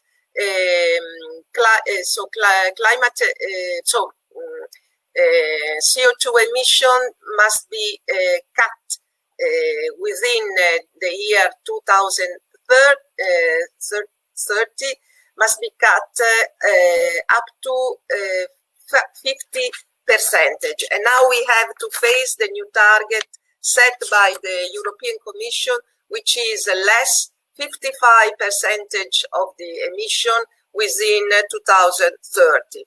So this is more or less our work. I think Emilia-Romagna has done a lot, but it is needed to do much more. And it is important to have this kind of meeting also to have a contribution, to have motivation also from the experience from other lands and other countries. Thank you for your attention. Thank you. So sorry, communication error. I want to tell you in Karşıyaka climate change, renewable energy resources, and waste management applications. Karşıyaka municipality cares about and pays attention to climate change, renewable energy resources, and waste management. This is because it thinks about the future generations and want to protect them. Healthy environment, participatory and equal governance is everyone's right. Karşıyaka municipality is aware of its responsibilities for reducing greenhouse gas emission that cause climate change. In this context, it aims to expand energy efficiency and increase the use of renewable energy resources with the discrete boundaries. Our aim is to provide high quality of life and low carbon density. Our municipality signed the Covenant of Mayor agreement in 2011 in line with these goals. It was the first municipality to start implementing this agreement's goals. Our municipality published its energy action plan in 2014 in greenhouse gas inventory and climate change roadmap in 2018. This year, we are preparing the energy and climate action plan, revising our previous goals and our targets for 2030. Karşıyaka municipality has joined the ICLEI Europe network this year. We are in this global network to build a sustainable urban future, contribute to efforts in this direction, and raise awareness through our practices and actions in our region. I am also the ICLEI representative for our municipality. Karşıyaka municipality has preferred solar energy investments as a renewable energy source due to its regional characteristics. Solar energy was first used in park and road lighting. We have two solar farm projects. The firm solar farm, 493 kilowatt peak has been producing energy since 2014. Our second solar farm, 919 kilowatt peak, will start energy production at the end of this year. Our first solar farm has generated 3,285 megawatt hour energy since 2014, as well as 1,000 775 tons of carbon dioxide emission has been reduced. These pictures our solar farms. About the climate crisis, in 2019, the Climate Change, Sustainability and Adaptation Directorate was established. This directorate conducts project and implementation for a discrete that is resistant to climate change. To receive training on environmental recycling and climate change, we sent a group of students under the age of 18 to Estonia with the Soul of Nature project. The Zero Carbon Point project was completed this year. Children and young people have reached access to a very modern and innovative education center on the applications of renewable energy sources. Afforestation campaign was started in 2019. Will be continue again this year during winter. We planted 16,000 saplings. These pictures, climate action about social media posts, example.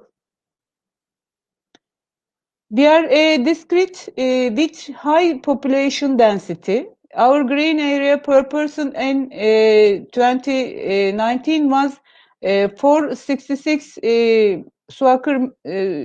square meters.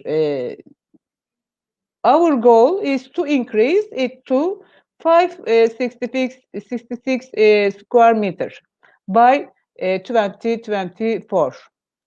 First of all, we aim to bring our air quality to be a better level with the afforestation starting in the city. We gave a bicycle as gift to the children in order to popularize emission-free transportation. We built bicycle trails and stops. We wanted to provide awareness of physical activity for a healthy body and environmentalist approach in transportation. In 2019, we spent 14 weekends cleaning in different neighborhoods with the relevant units, city council, council members, and our mayor. We gave the message that the place of packaging and other waste is not on the streets, we said, especially to children. These pictures, for some example, cycling about media posts, for media posts. Examples of ongoing project. Once strengthening the capacity of bicycle transportation practitioners and users in Izmir province and developing and dissemination this practice, creating and or spreading climate-friendly transportation alternatives and innovative urban transportation examples in cooperation with local government. This project, Izmir and Karşıyaka work together. Another eco-friendly park, a park that produces its own energy and water by solar panels and collecting rainwater. Other projects, West Islands, are going to be places where recyclable and non-recyclable wastes will be gathered together. My mayor likes cycling and supports cycling. This picture, Iceland, West Iceland example. These pictures, eco-friendly park project. About the waste management, we are trying to implement the zero waste management system within the boundaries of our municipality. We take all of the domestic waste. We then send it for recycling, recovery, reuse, and disposal. What waste do we collect? For recycling, paper, metal and glass packaging, textiles. For recovery, battery, waste oil, electrical and electronic waste. For fertilizer, marketplace and garden wastes. For reuse, second-hand markets, furnitures, stale bread. Example, stale bread used for animal food. For disposal, other solid contaminated organic and inorganic waste, medical waste, and expired medicine. These pictures about waste management application, textile, furniture, electrical and electronic waste, about social media posts example. These pictures, waste collection center, this picture. These pictures,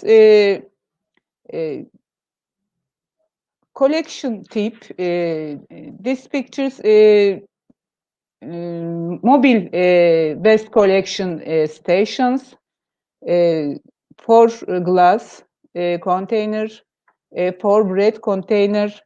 This is we use in our building waste boxes. Thank you for attention. Thank you very much, Saadet, and congratulations for the many things you're doing, and to your mayor for going on by bicycle. Very nice. Thank you. Thank you. Thank you, Saadet. Tolga, the floor is yours. Yes, my presentation isn't opening now. I'm talking without it now. Hello to everyone from Turkey again. Okay, thank you. As you know, yes. I'm a president. Yes, okay. Okay. I am vice president of Environmental Energy Association. Okay. First of all, I would like to thank everyone who organized this event, especially Kyoto Club. I can easily say that this project has improved our association and has attracted a great deal of attention in our country. We all know that the biggest causes of climate crisis are fossil fuels, urbanization, and deforestation. However, but our country, non-governmental organizations, and local governments, for example, municipalities, are struggling with the climate crisis. Today, Turkish renewable energy is growing, and I will share with you the current situation. First of the laws and legislations, what regulations are there in our country regarding renewable energy? Electricity market law in 1913, electricity market licensing regulation in 1913, law on the use of renewable energy sources for the purpose of generating electrical energy in 2005. Significant changes were made after 2010.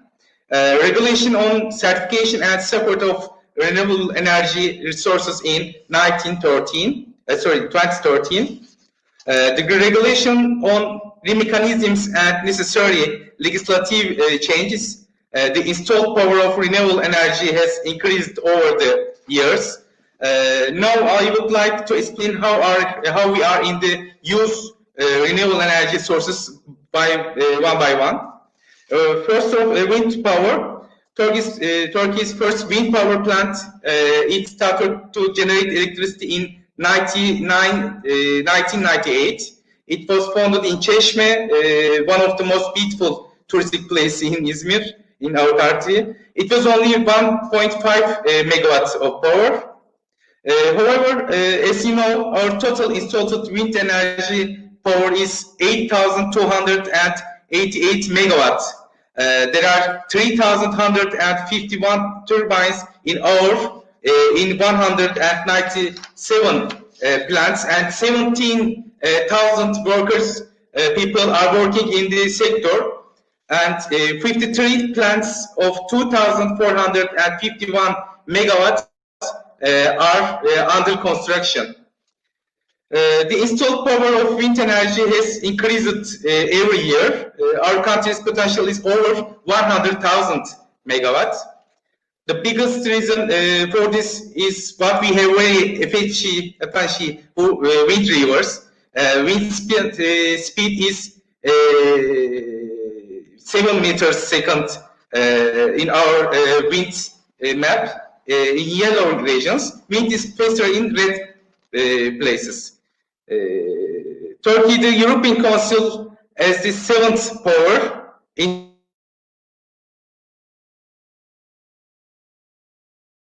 52% of our country's electricity need met from wind energy. Solar energy, the story of the sun in Turkey began in 2014. The installed power, which was only 40 megawatts in 2014, is now 6,300 megawatts. There are 7,220 small and large solar power plants. Consumers can install rooftop solar power plants in factories or residences as much as contract power. Recently, local administrations have been establishing a solar plant, one of which is, as Saadet said, Karşıyaka municipality. As you know, Karşıyaka municipality currently has a 493 kilowatt power plant, but they will soon build one more megawatt. You cannot see now our solar map. Solar power installed capacity is Turkey ranking 6th in Europe and 12th the world values now. Biogas and biomass, unfortunately, we are not at the desired level in terms of biomass and biogas, but recently there has been an increase in the number of the solid waste disposal and biogas facilities. As of the end of January 2020, the total installed power of biomass and biogas power plants reached 813.6 megawatts. The number of the power plants is 183.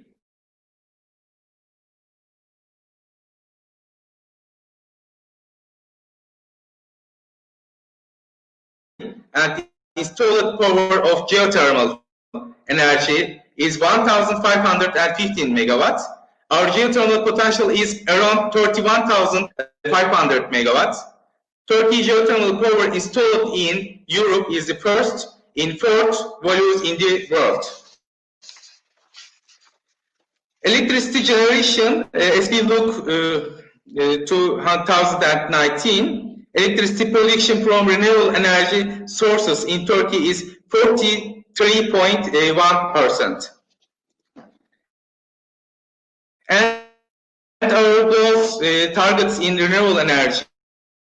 Our strategic plan prepared energy and natural power of wind energy will be 11,800 and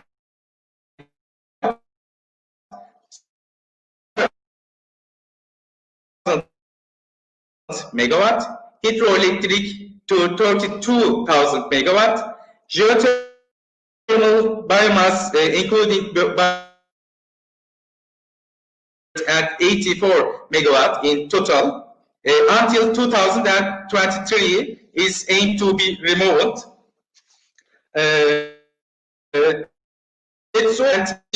Sorry, again, I can for listening to me. European Union funded projects as well as civil society organizations strengthens the relations between the ends.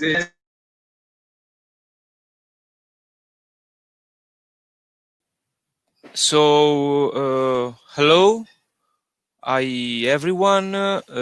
I'm Giacomo Bellini, and I am a communication officer of the Kyoto Club. And today, this afternoon, I'm going to coordinate the final panel of this conference on the outputs and on the results achieved by the project Sustainable Civil Society Dialogue for Sustainable Development. I'm here also to substitute our Vice President Francesco Ferrante. He is Vice President of both Kyoto Club and Coordinato Free. And he unfortunately can't be here today because he had some problems. So I'm going to substitute him, and he send his greetings to everyone. So as we said in the morning, the project SCSD-SD is co-financed by the EU, and its main objectives is to strengthen the ties between the civil society of Turkey and Europe. And in this project, we made a lot of activities. Kyoto Club have visited last year Smyrne, where met the people of the organization, the association, the civil society of Smyrne. And there was a delegation composed by the people from Izmir, from the Turkish partner, that in 2019 visited Rome and Bologna. So I stopped talking. And I'm here with Azal Kostung. She is the project coordinator of Environmental Energy Association, that is the partner, the Turkish partner of the project. And I'm here with Giulio Marcon, that is the spokesman of the Sbilanciamoci campaign. And then will join us also other speaker, Katyusha Roe. She is the responsible for energy of Legambiente. Alessandro Gianni, which is the director of the campaigning of Greenpeace. And then Tevfik Binen, who is the CEO of the Infomagic Ltd. So I give the word to Azal, that she will speak us about the civil society, the composition of civil society of Turkey. And okay, I give you the word to Azal. Thank you, Azal, to be here. Thank you, Giacomo. Hello and welcome to everyone. I am the project coordinator assistant of Sustainable Civil Society Dialogue for Sustainable Development project that we are implementing within Civil Society Dialogue program. I am also Secretary General and Project Coordinator of Environmental Energy Association from Izmir, Turkey. Firstly, I would like to thank Kyoto Club and our colleagues for giving us this chance within this festival. Today, I would like to talk about the outputs and outcomes of our project in Turkey. We organized an opening ceremony in Izmir with the participation of the targeted CSOs, public bodies, academic institutions, students, city councils, and private companies. We had speakers from academy, public and private sector, and civil society, and we introduced our targets, expected outputs of our project with the contributions of Karşıyaka municipality, who is our associate in the action. Then Kyoto Club and us prepared reports on the environmental equity of EU. A monitoring report had been prepared by us, analyzing Turkey's progress achieved in the negotiations on EU environmental equity, including horizontal legislation, EU legislation on air quality, water quality, waste management, nature protection, chemicals, noise and climate change. And last but not least, Turkish shortcomings. We organized a monitoring workshop with the attendance of our Italian colleagues and discussed the progress, shortcomings of Turkey under the light of the reports that we prepared. After the monitoring workshop, we conducted a service study. Surveys assessed the knowledge of targeted CSOs in Turkey about EU environmental equity and their opinions about EU enlargement process in general and negotiation talks in particular. And also we assessed the knowledge of targeted CSOs in Italy about Turkish needs and constraints and their opinions about EU enlargement process in general and negotiation talks with Turkey. Environmental Energy Association, under the guidance of Turkish and EU experts, analyzed and evaluated surveys, and results were announced through an e-report to public in general and participant civil society organizations. With this service study, we reached 139 civil society representatives. After the study visit of us to Italy, we had civil society dialogue meetings in Izmir with the attendance of our Italian colleagues. 4 days study visits included the presentations of the progress of Turkey on sustainable development, discussions on the progress and shortcomings of Turkey on environmental equity, and a study visit to the best practices on sustainable development in Izmir. After the study visit in Izmir, we produced 4 animations to raise the awareness of public. First video, first animation is actually for disseminating EU best practices in the field of waste management. The video consists of simple best practices and the importance of waste management. What should people do for an effective waste management? Important data to raise the awareness, targets and best practices of European Union on waste management in general. The second video, the second animation is actually for disseminating EU best practices on renewable energy. The video consists the numbers on renewable energy systems in Turkey, the potential and the importance on renewable energy, EU targets, and also the best practices again. Turkey has a huge potential for renewable energy, and we noticed that most of the civil society organizations and public institutions do not know the numbers, the potential and EU best practices on renewable energy. That's why we created this video.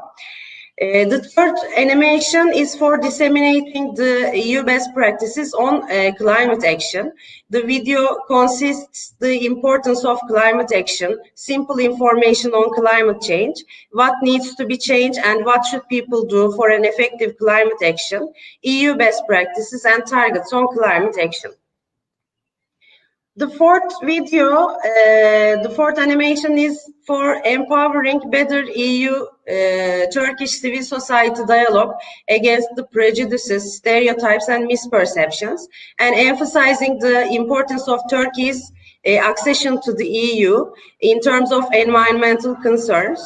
The video consists the importance of the funds for civil society, especially the EU funds, and projects implemented in EU-Turkish cooperation are very effective for civil society organizations and their capacity. And also giving information on civil society organizations in Turkey, the numbers and the work of civil society both in EU and Turkey. You can find the animations on the YouTube channel of our project. You can see the link.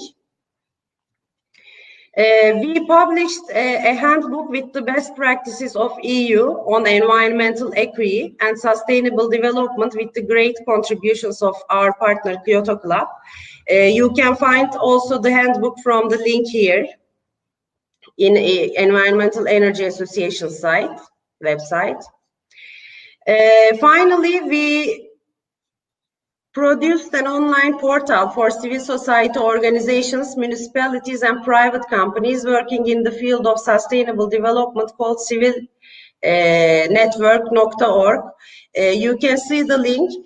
We would like to visit the website and be a member of it. We are going to share the best practices on sustainable development there, and we are going to provide the sustainability of the action with this platform.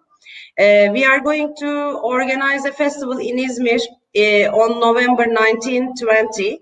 It will be an online festival, and we are going to organize a workshop with civil society organizations in Turkey to talk about their works on sustainable development and climate change. Also, we are organizing a contest with the attendance of public to raise the awareness on the importance of energy efficiency, waste management and recycling. I would like to invite all of you from here. We will share the links and make the announcement soon on our website and social media accounts. In general, our project has been very effective, especially for public and civil society cooperation. We tried to support the cooperation and relationship between public, private and civic sector. We tried to involve as many organizations as we can in our activities and with the dissemination of the activities. And I know that we could manage to affect the cooperation between private, public and civic sector. Civil society organizations in Turkey, especially those working in the field of sustainable development and climate change, not just with civil society organizations in Turkey, we also strengthen our relationship with Italian civil society organizations. During the implementation of our project, we applied 3 more project applications with the cooperation of municipalities, private companies, public authorities, and civil society organizations from Turkey and Italy. We met them during our project and they would like to work with us on climate change. Finally, I would like to thank again to Kyoto Club and our colleagues for this opportunity. Hope that we can continue to work with Kyoto Club and implement many more successful projects. Thank you.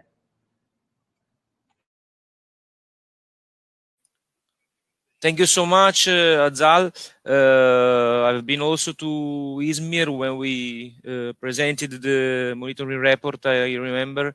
And this report is a study about the EU and Turkey environmental legislation. At this link, you can download the report. if you are interested in. So you can see the link on the comments on Facebook. I give the word to Giulio Marcon, that is spokesman of the Sbilanciamoci campaign. The campaign was born in 1999, and it brings together many associations and networks of Italian civil society. So I give the word to Giulio Marcon, that he will explain us something about civil society in Italy. Thank you. Hello, hi, good afternoon to everybody. And can you hear me? It's okay?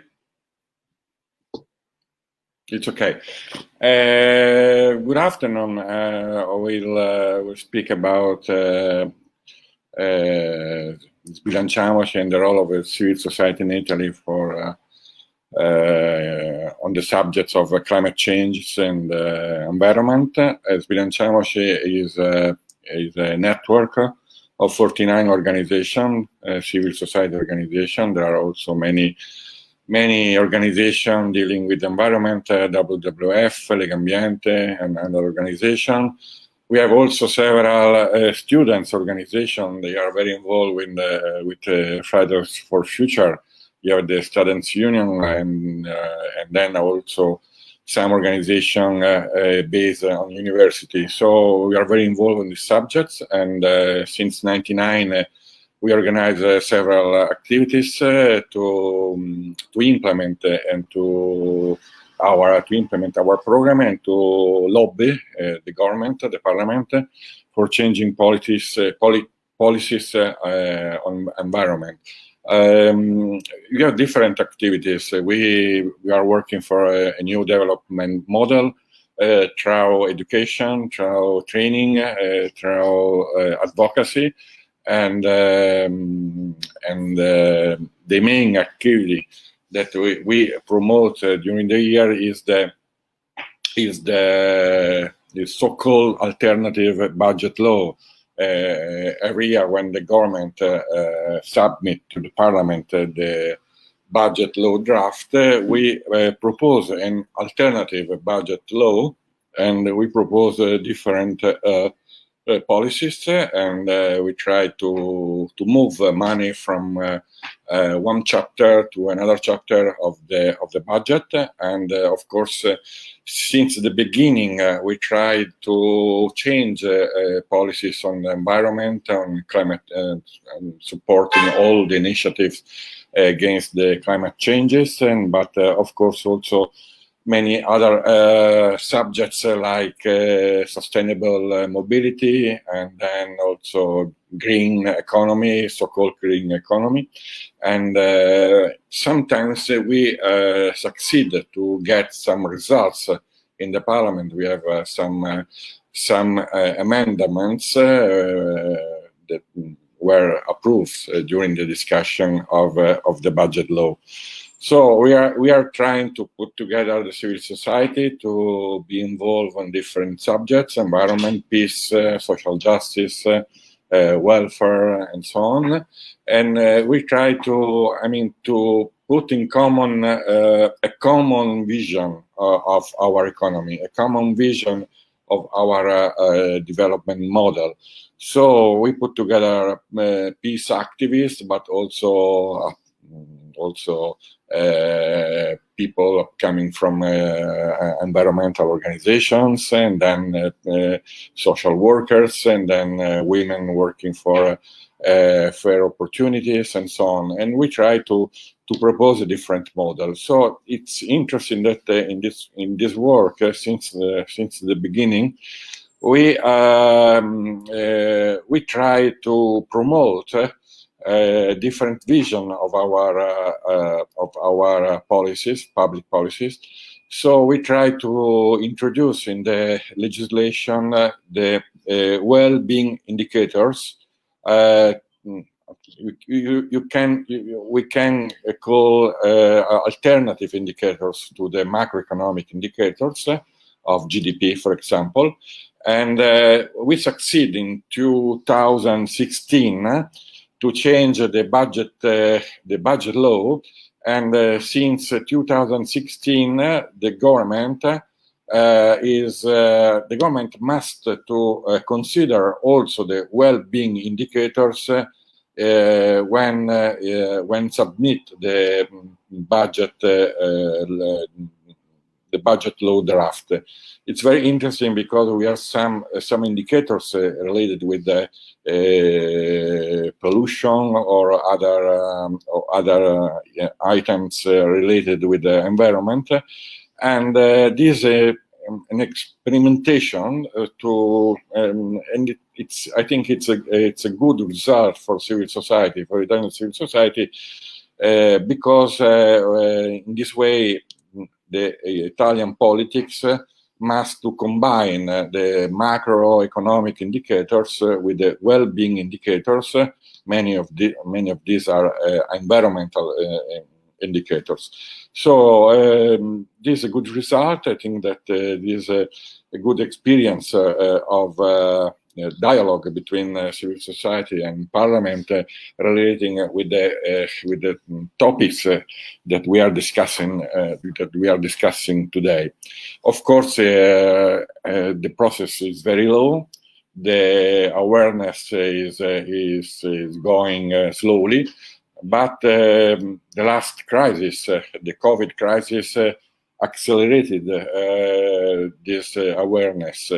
And you see that at European level, but also regarding Italy at the national level, there is a growing awareness regarding the green economy, regarding the policies that we have to implement to build a new development model. So, for example, there is a discussion and the civil society is pressing our government, our ministries, regarding the so-called the subsidies harmful to environment, sussidi ambientalmente dannosi in Italian language. So we have 20 billions of this kind of subsidies that are negative subsidies that destroy the environment and they pollute our climate and so on. And we are discussing to change to abolish this kind of subsidies and to transform them in positive subsidies to support the green economy, to support the sustainable mobility, and so on. It's a discussion, very, very, very difficult discussion, because there are the interests of lobbies, of economical categories, of economic corporation that are trying to stop this kind of process. But of course, there are also some companies that are aware of the change that they are needed and to build a new model, a new development model. So there are many topics related to this kind of discussion. Our government announced, is a European suggestion, indication to give the 40% of the recovery plan to support the green economy. Italy will spend 209 billions of euros. Italy should get from Europe this kind of a sum, and the government announced that 40% of this amount will be used for green economy and for everything is related with the green economy. We'll see. Is a process. The parliament is discussing. The government has to present the plan, the recovery plan, and then the government has to present the this plan to Europe, and we'll see. But what is interesting that civil society organizations are discussing with government. Remember that when just in last June, when the Italian government organized the so-called general states, general discussions on how to build a different economy, to find solution for this crisis, the government invited also several organizations of civil society. So is an important dialogue, and then we'll see what will go on with this dialogue, and we hope that many of our proposals will be discussed. In 2 weeks, we should have the new budget law draft before the 20th of October. We are working with our organization to present our proposal to elaborate this new alternative budget law for our country, and we hope that next autumn we have some good results, and we hope that specifically on climate changes, on green economy, and on sustainability, we would be able to speak aloud and to submit our proposals and to get some results. This is our hope. Thank you. Thank you so much for your explanation. So now I give the word to Taufik, and Taufik will speak us about an interest project that it will take place in a bit in Turkey, in Adana. So Taufik is going to speak us about this project. Thank you, Taufik. Can you hear me first? Hello? It's okay. Hello? We hear you. Okay. Yeah, okay. Thank you. Okay. Well, hello everyone again. And from the last time that we met, it passed few months, and unfortunately we couldn't meet in person, but thanks again for this invitation, and happy with you again. Even if virtually, I hope in person will be next time.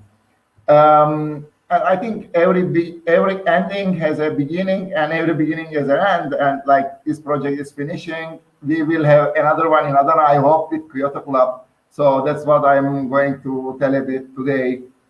Well, it's not shaped exactly, but we are going to shape in very soon. So I can tell you more in the future. But we have decided from the last time with Sergio that we are going to have, we will be in touch with Adana Metropolitan Municipality.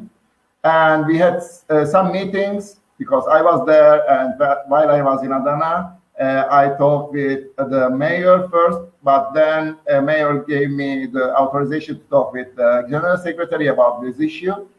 And then I'm going to share you one small little presentation. Then after that, I can see. Okay, this can be. Yeah. I don't know if you can see that. Yeah. We can see that. Okay. Okay. Because in Facebook I am not able to see, but okay. Anyway, if you can see, like, okay, this part. Well. Why we choose Adana for this action first? Because Adana is my city, and I had the right connections also with Sergio to talk about Kyoto Club, and we have decided to have some meetings in Adana. Of course, with this COVID issue, we couldn't go with Sergio, but I went alone with some colleagues, and we we talk with, then I will come there. I mean, Adana is like fifth most polluted city. So we wanted to do something about climate change issue and the air pollution, of course. So as Informagic, as a company, we would like to develop some tools that can measure, that can monitor these kind of issues. And of course, we have to prepare a project and we have to present. Then if it will be okay as partner Kyoto Club, then we will go on. Well, with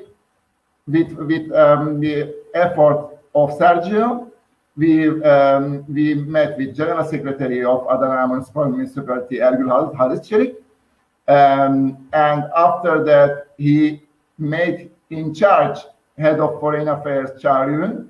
We had a nice meeting together online with Sergio and Çağrı and Tamer and me.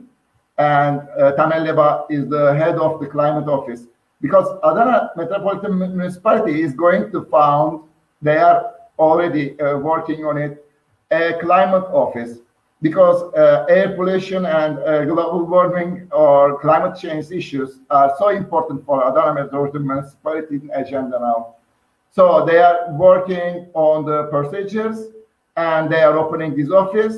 And Kyoto Club will be the key partner of the this climate office, and will give the real shape and will be the main advisor led by Sergio. And of course, for the founding part, I mean, Adana Metropolitan Municipality is going to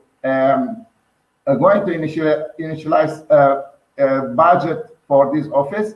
But of course, then we will try to present some projects with Sergio, with Kyoto Club, and it will be co-founded and it will go on. And I think it will be a good project.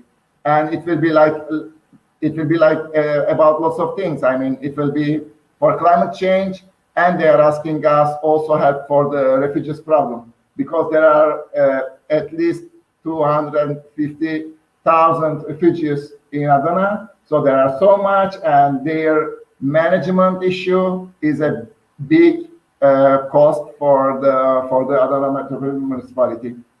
So, well, this part is not so directly related to Kyoto Club, but probably partners of Kyoto Club can help us on this issue too.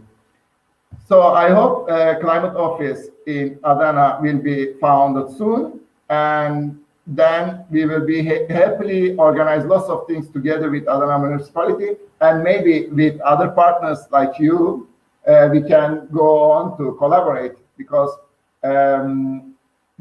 each partner of Kyoto Club is so important also for us, like for us Informagic, and all partners in Turkey can help us in this kind of projects in Adana. Thank you. Okay, here I am. Thank you, Teofik.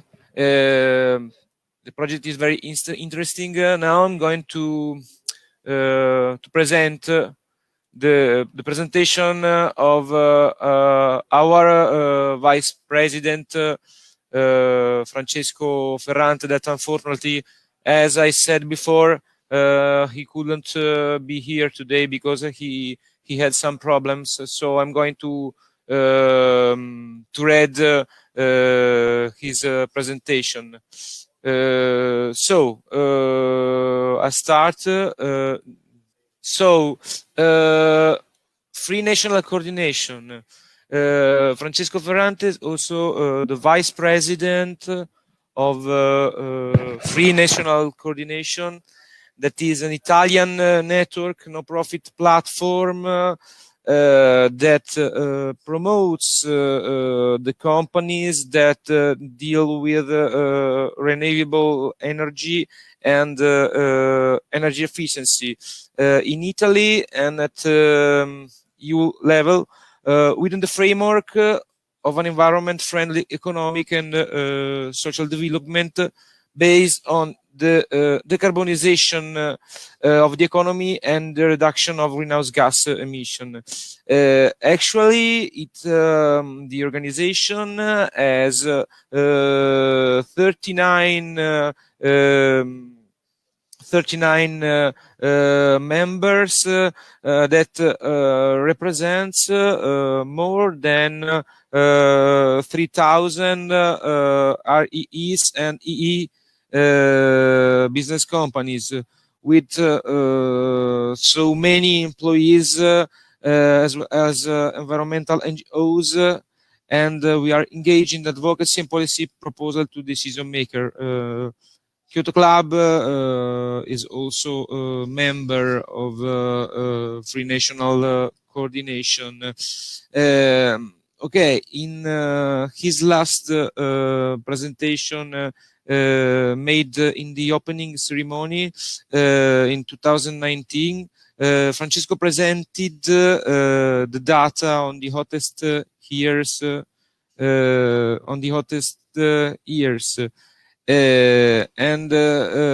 He said that the 2019 was the second warmest year since record keeping began in 1980, and the first 10 years of the century were by far the warmest decade of the warmest decade since the data had started to be recorded.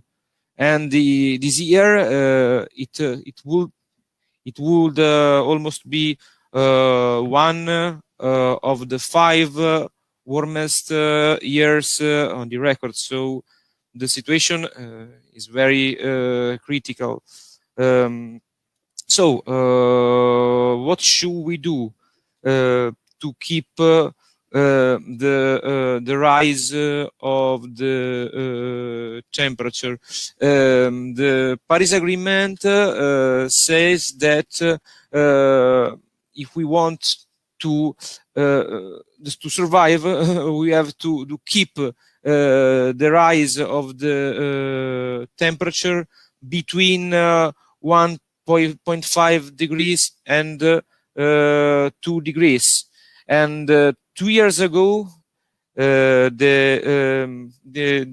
United Nations, the IPCC, said that we have just 10 years to act to keep the temperature under this threshold. Otherwise, if we don't do that, don't undertake some action, the temperature will rise above 2 degrees. So here there are some important action that the governments of the whole world and the association, the civil society should undertake to do that. And one of the most important of these activities, of these action, are like to renovate the building, to build new buildings, zero emission from 2020, to undertake best practice in agriculture, to stop the deforestation by 2020s, to sustain renewables growth, to stop the coal power plants, to stop the sale of the fossil fuel car by 2035, and many more. So, but the most important thing it's that we have just 10 years to undertake some important action to avoid the rise of the temperature above 2 degrees, as the Paris Agreement said. So there is another positive thing that since June of the last year, we have witnessed new developments because the European Commission presented the European Green Deal. What is the European Green Deal? Green Deal is a strategy to make the EU's economy more sustainable, and one of the most important thing of the EU Green Deal is that it aims to make EU climate neutral by 2050. As the Commission said, we proposed a European climate law to turn this political commitment into a legal obligation.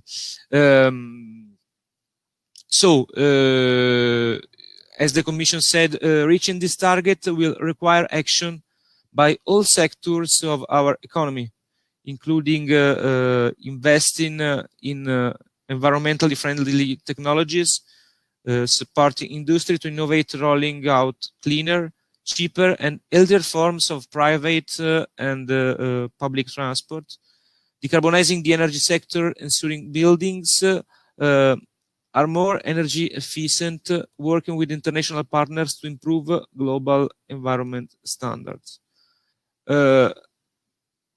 Some words about the Horizon 2020. Turkey can participate to this program, to Horizon 2020, that is the research program of the European Union, of the European Commission. The calls have been launched last the 22nd of last September, and the deadline will be the 26th of next January. And as I have written here, this program is going to cover a wide range of topics. Here we have all the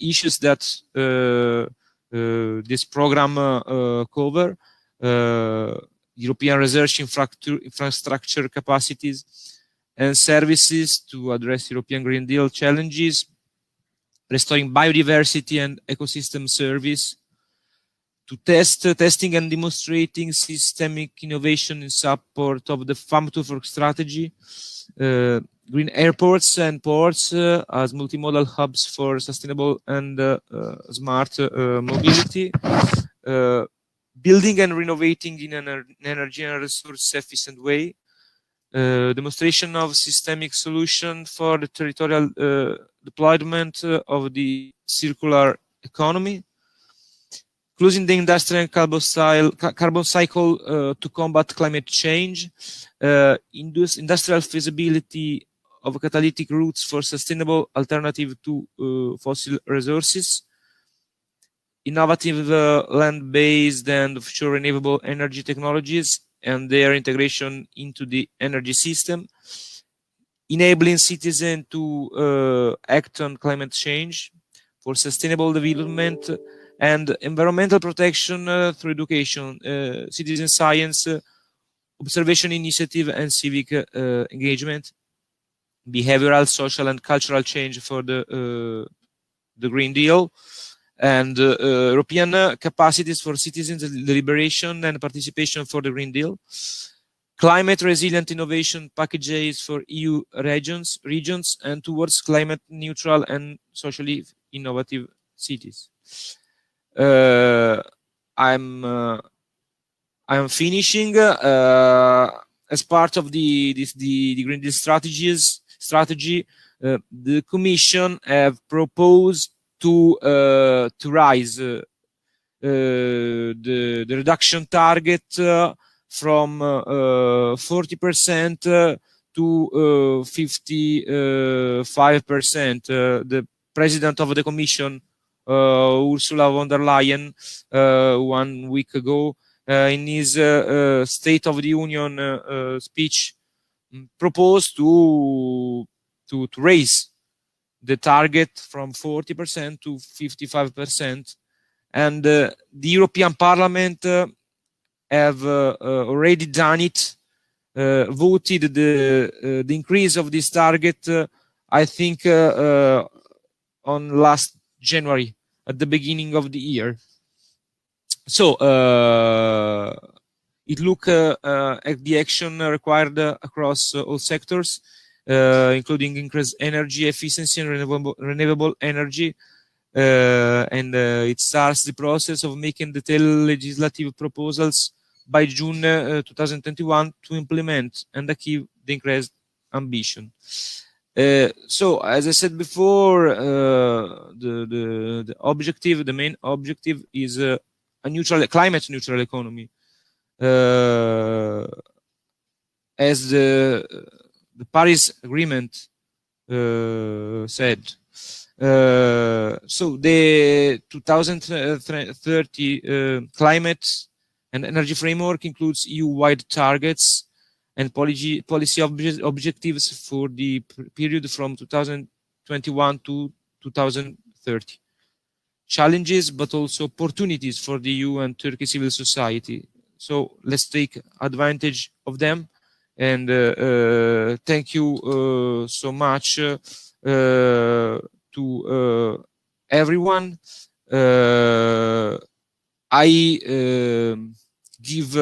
I've finished, and I give the word to Alessandro Gianni, that is the director of the campaign of Greenpeace, and he will speak.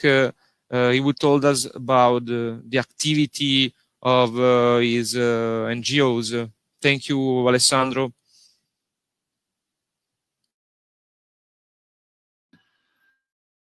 Thank you very much for this kind invitation. It's always a pleasure to talk with you all, and I hope my line will work fine, because I'm afraid I have some problem. I'll try to share my screen with a short presentation, which will help me to speed up our conversation. I hope so, and we shall see. Should be here. Now you can see my screen now. You should press on share screen. Yeah, I did.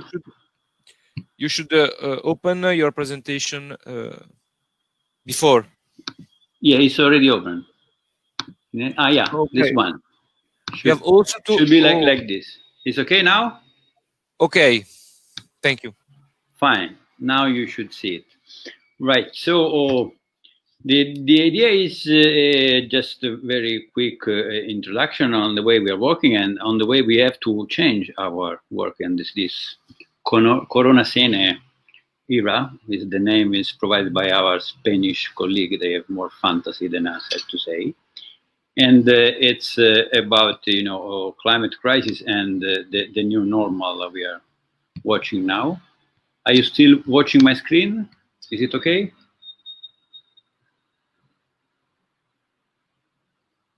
Hello? Yeah, we see it. Okay, yeah. Fine.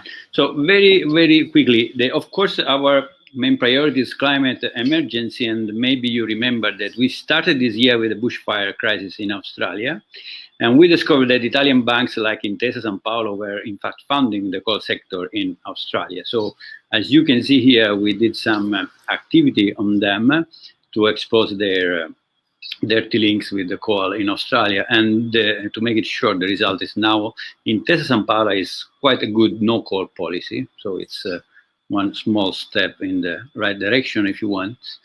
And then our major effort was to develop this Italy 1.5 scenario. It's a national energy scenario for Italy.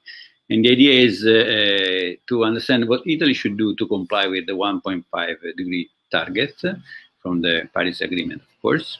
And in very short terms, the scenario showed the sharp increase in renewables needed to stay below 1.5 would increase the employment in the energy sector by 65%, and the cost would be minimal. This would be financed by the saving from fossil fuel import, because as you know, Italy is a very strong fossil fuel import. Another relevant point of the many of the scenario is that there is the urgent need, not only in Italy, but also in Italy, for investments in sector like synthetic fuels, synfuels, and other similar stuff like green hydrogen. And as to supply users where the electric options cannot be that optimal, like high temperature industrial processes, aviation, and similar. Then, this being said, we had this SARS-CoV-2 virus, and this changed our world, and of course, it has to change our work. So the first point when this thing happened was to tell very clearly the connection between this virus and the deforestation that we are making. And of course, the first link is that, at least for the European market, forest destruction is mostly related to the agriculture. To make it very, very blunt and sharp, and so not exactly 100%, it is soya import for animal feed from South America and palm oil for food, cosmetics, and biofuel from Asia. So these are the two main European imprints in this process.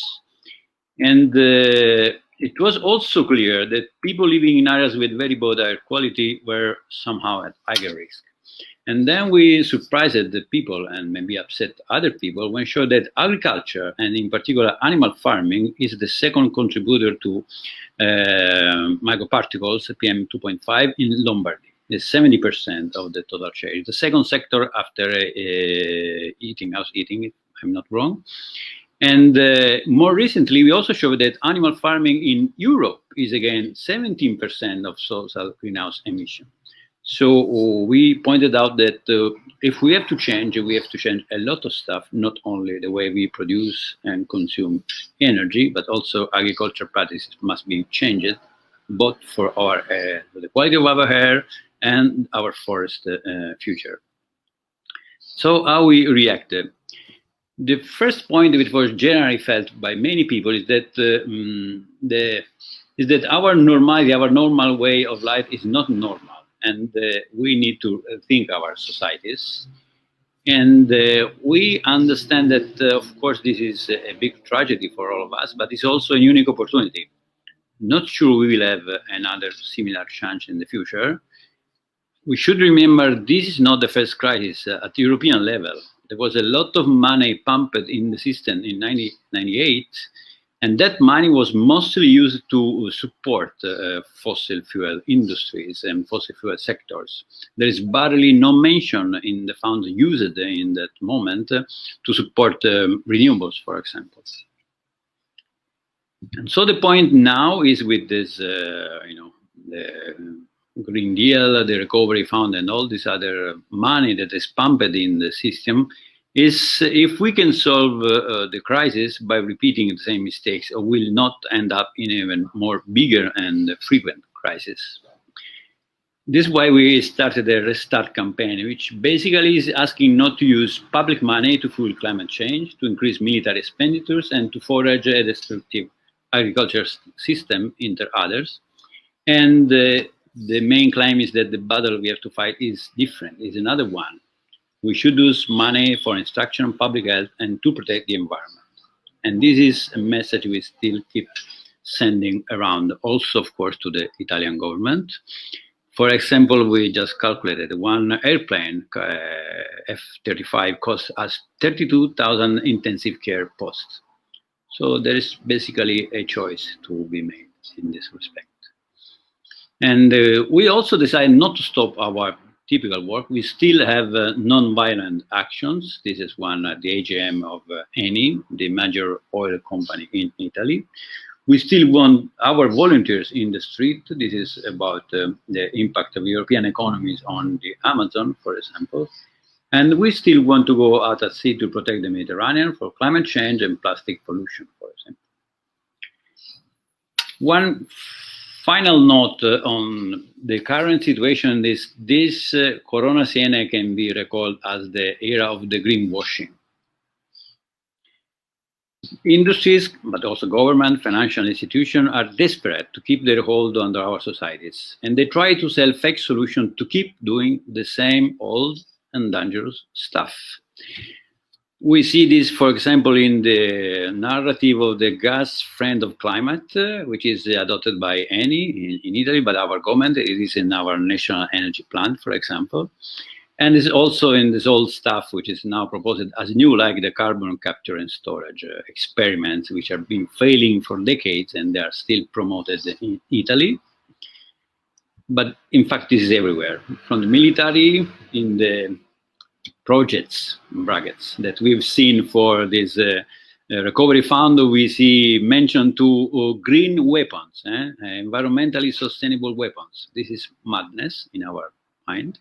It's the same for the food sector, and it's the same for the plastic industry, just to name a few. But we think this is not time for fake solution, it's time for change. We think Italy must change, Europe must change, and of course the rest of the world must change. And in the end, we also have to change them. And I think we are all changing. Thank you for all kind attention.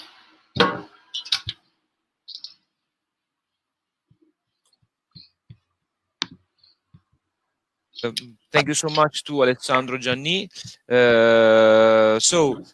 are finishing today, and the last, I give the word to our last speaker, Katusha Roy, that is responsible of the energy department of Legambiente. So thank you, Katusha, to be here with us. Well, thank you for the invitation. I try to, with my few English, I'm sorry, to speak to you about the role of civil society in the fight of climate change, what kind of activity take part in Legambiente. The topic of climate change has been discussed for, as you know, for many years, and the civil society has always moved in this way, but never with the ability to make it a popular topic. Yet the civil society has played and continues to play a dual role. On the one hand, as a stimulus to the authorities, but also the society. On the other hand, to change with concrete action every day, affecting lifestyles and in a wider market. With regard to awareness, much has moved on and pushed Greta Thunberg with the ability to convey the themes of the emergency in which we are living, first to the young people and then to the other people, and the ability that has led millions of citizens, young people above all, to fill the street over the world and make increasingly precise and important requests. Greta's action has brought to several advantages: the creation of different global movements, Friday for Futures being the most famous, with the younger generation, which represent the future of the planet, and this can only be a positive thing. It has pushed young people not only to fill the street during the strikes, but also to meet each other, talking and study about climate change, also to act at the local level on other issues not strictly related on climate change. It has forced the media to talk about the themes with so many front pages of newspaper and TV news, helping to make the theme popular. And it has forced politicians to discuss the issue and at different levels, from local council that declare a climate emergency to the government act that should have committed the countries to address the issue as a priority. I don't discuss here the effect of the act of regulations. When it comes to civil society, and climate change, Fridays for Future and Greta Thunberg are the most obvious and recent example. But as I said before, civil society has always been committed to these issues, starting from its solution, to push towards a new energy models based on renewable energy to the sustainable mobility. The less popular themes, such as fossil fuel subsidies, which have made the world fossil fuel development cheaper in the years.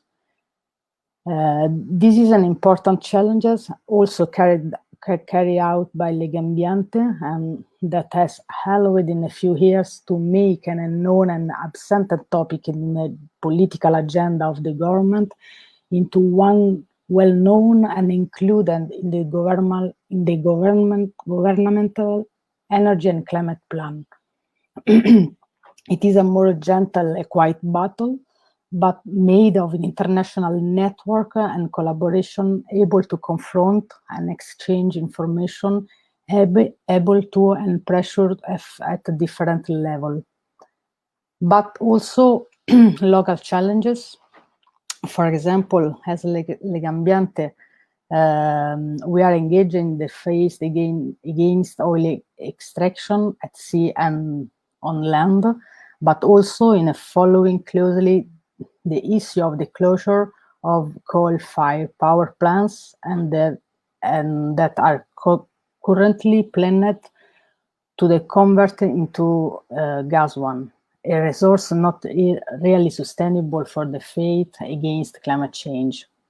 We do this through local initiative, sit-in, flash mob demonstration, but also publishing complaint files against what we think is a wrong choice.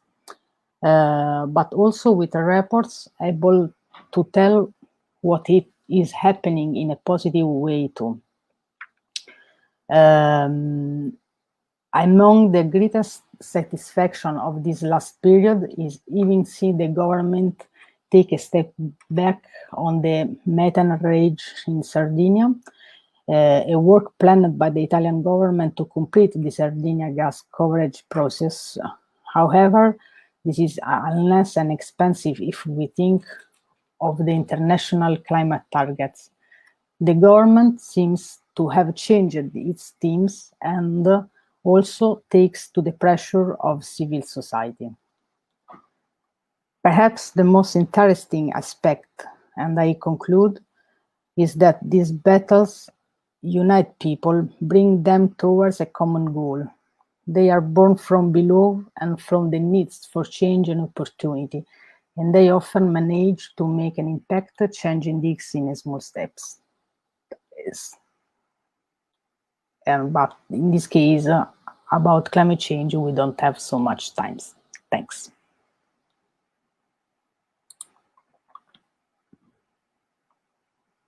Okay, thank you so much to Katyusha. Thank you so much to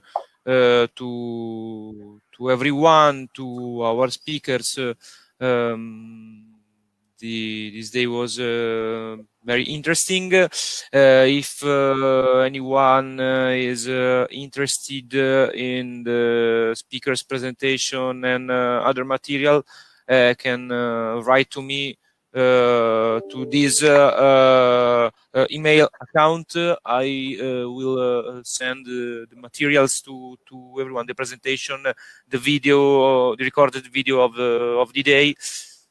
So thank you so much, and thank you. I thank you so much to everyone, and goodbye to everyone.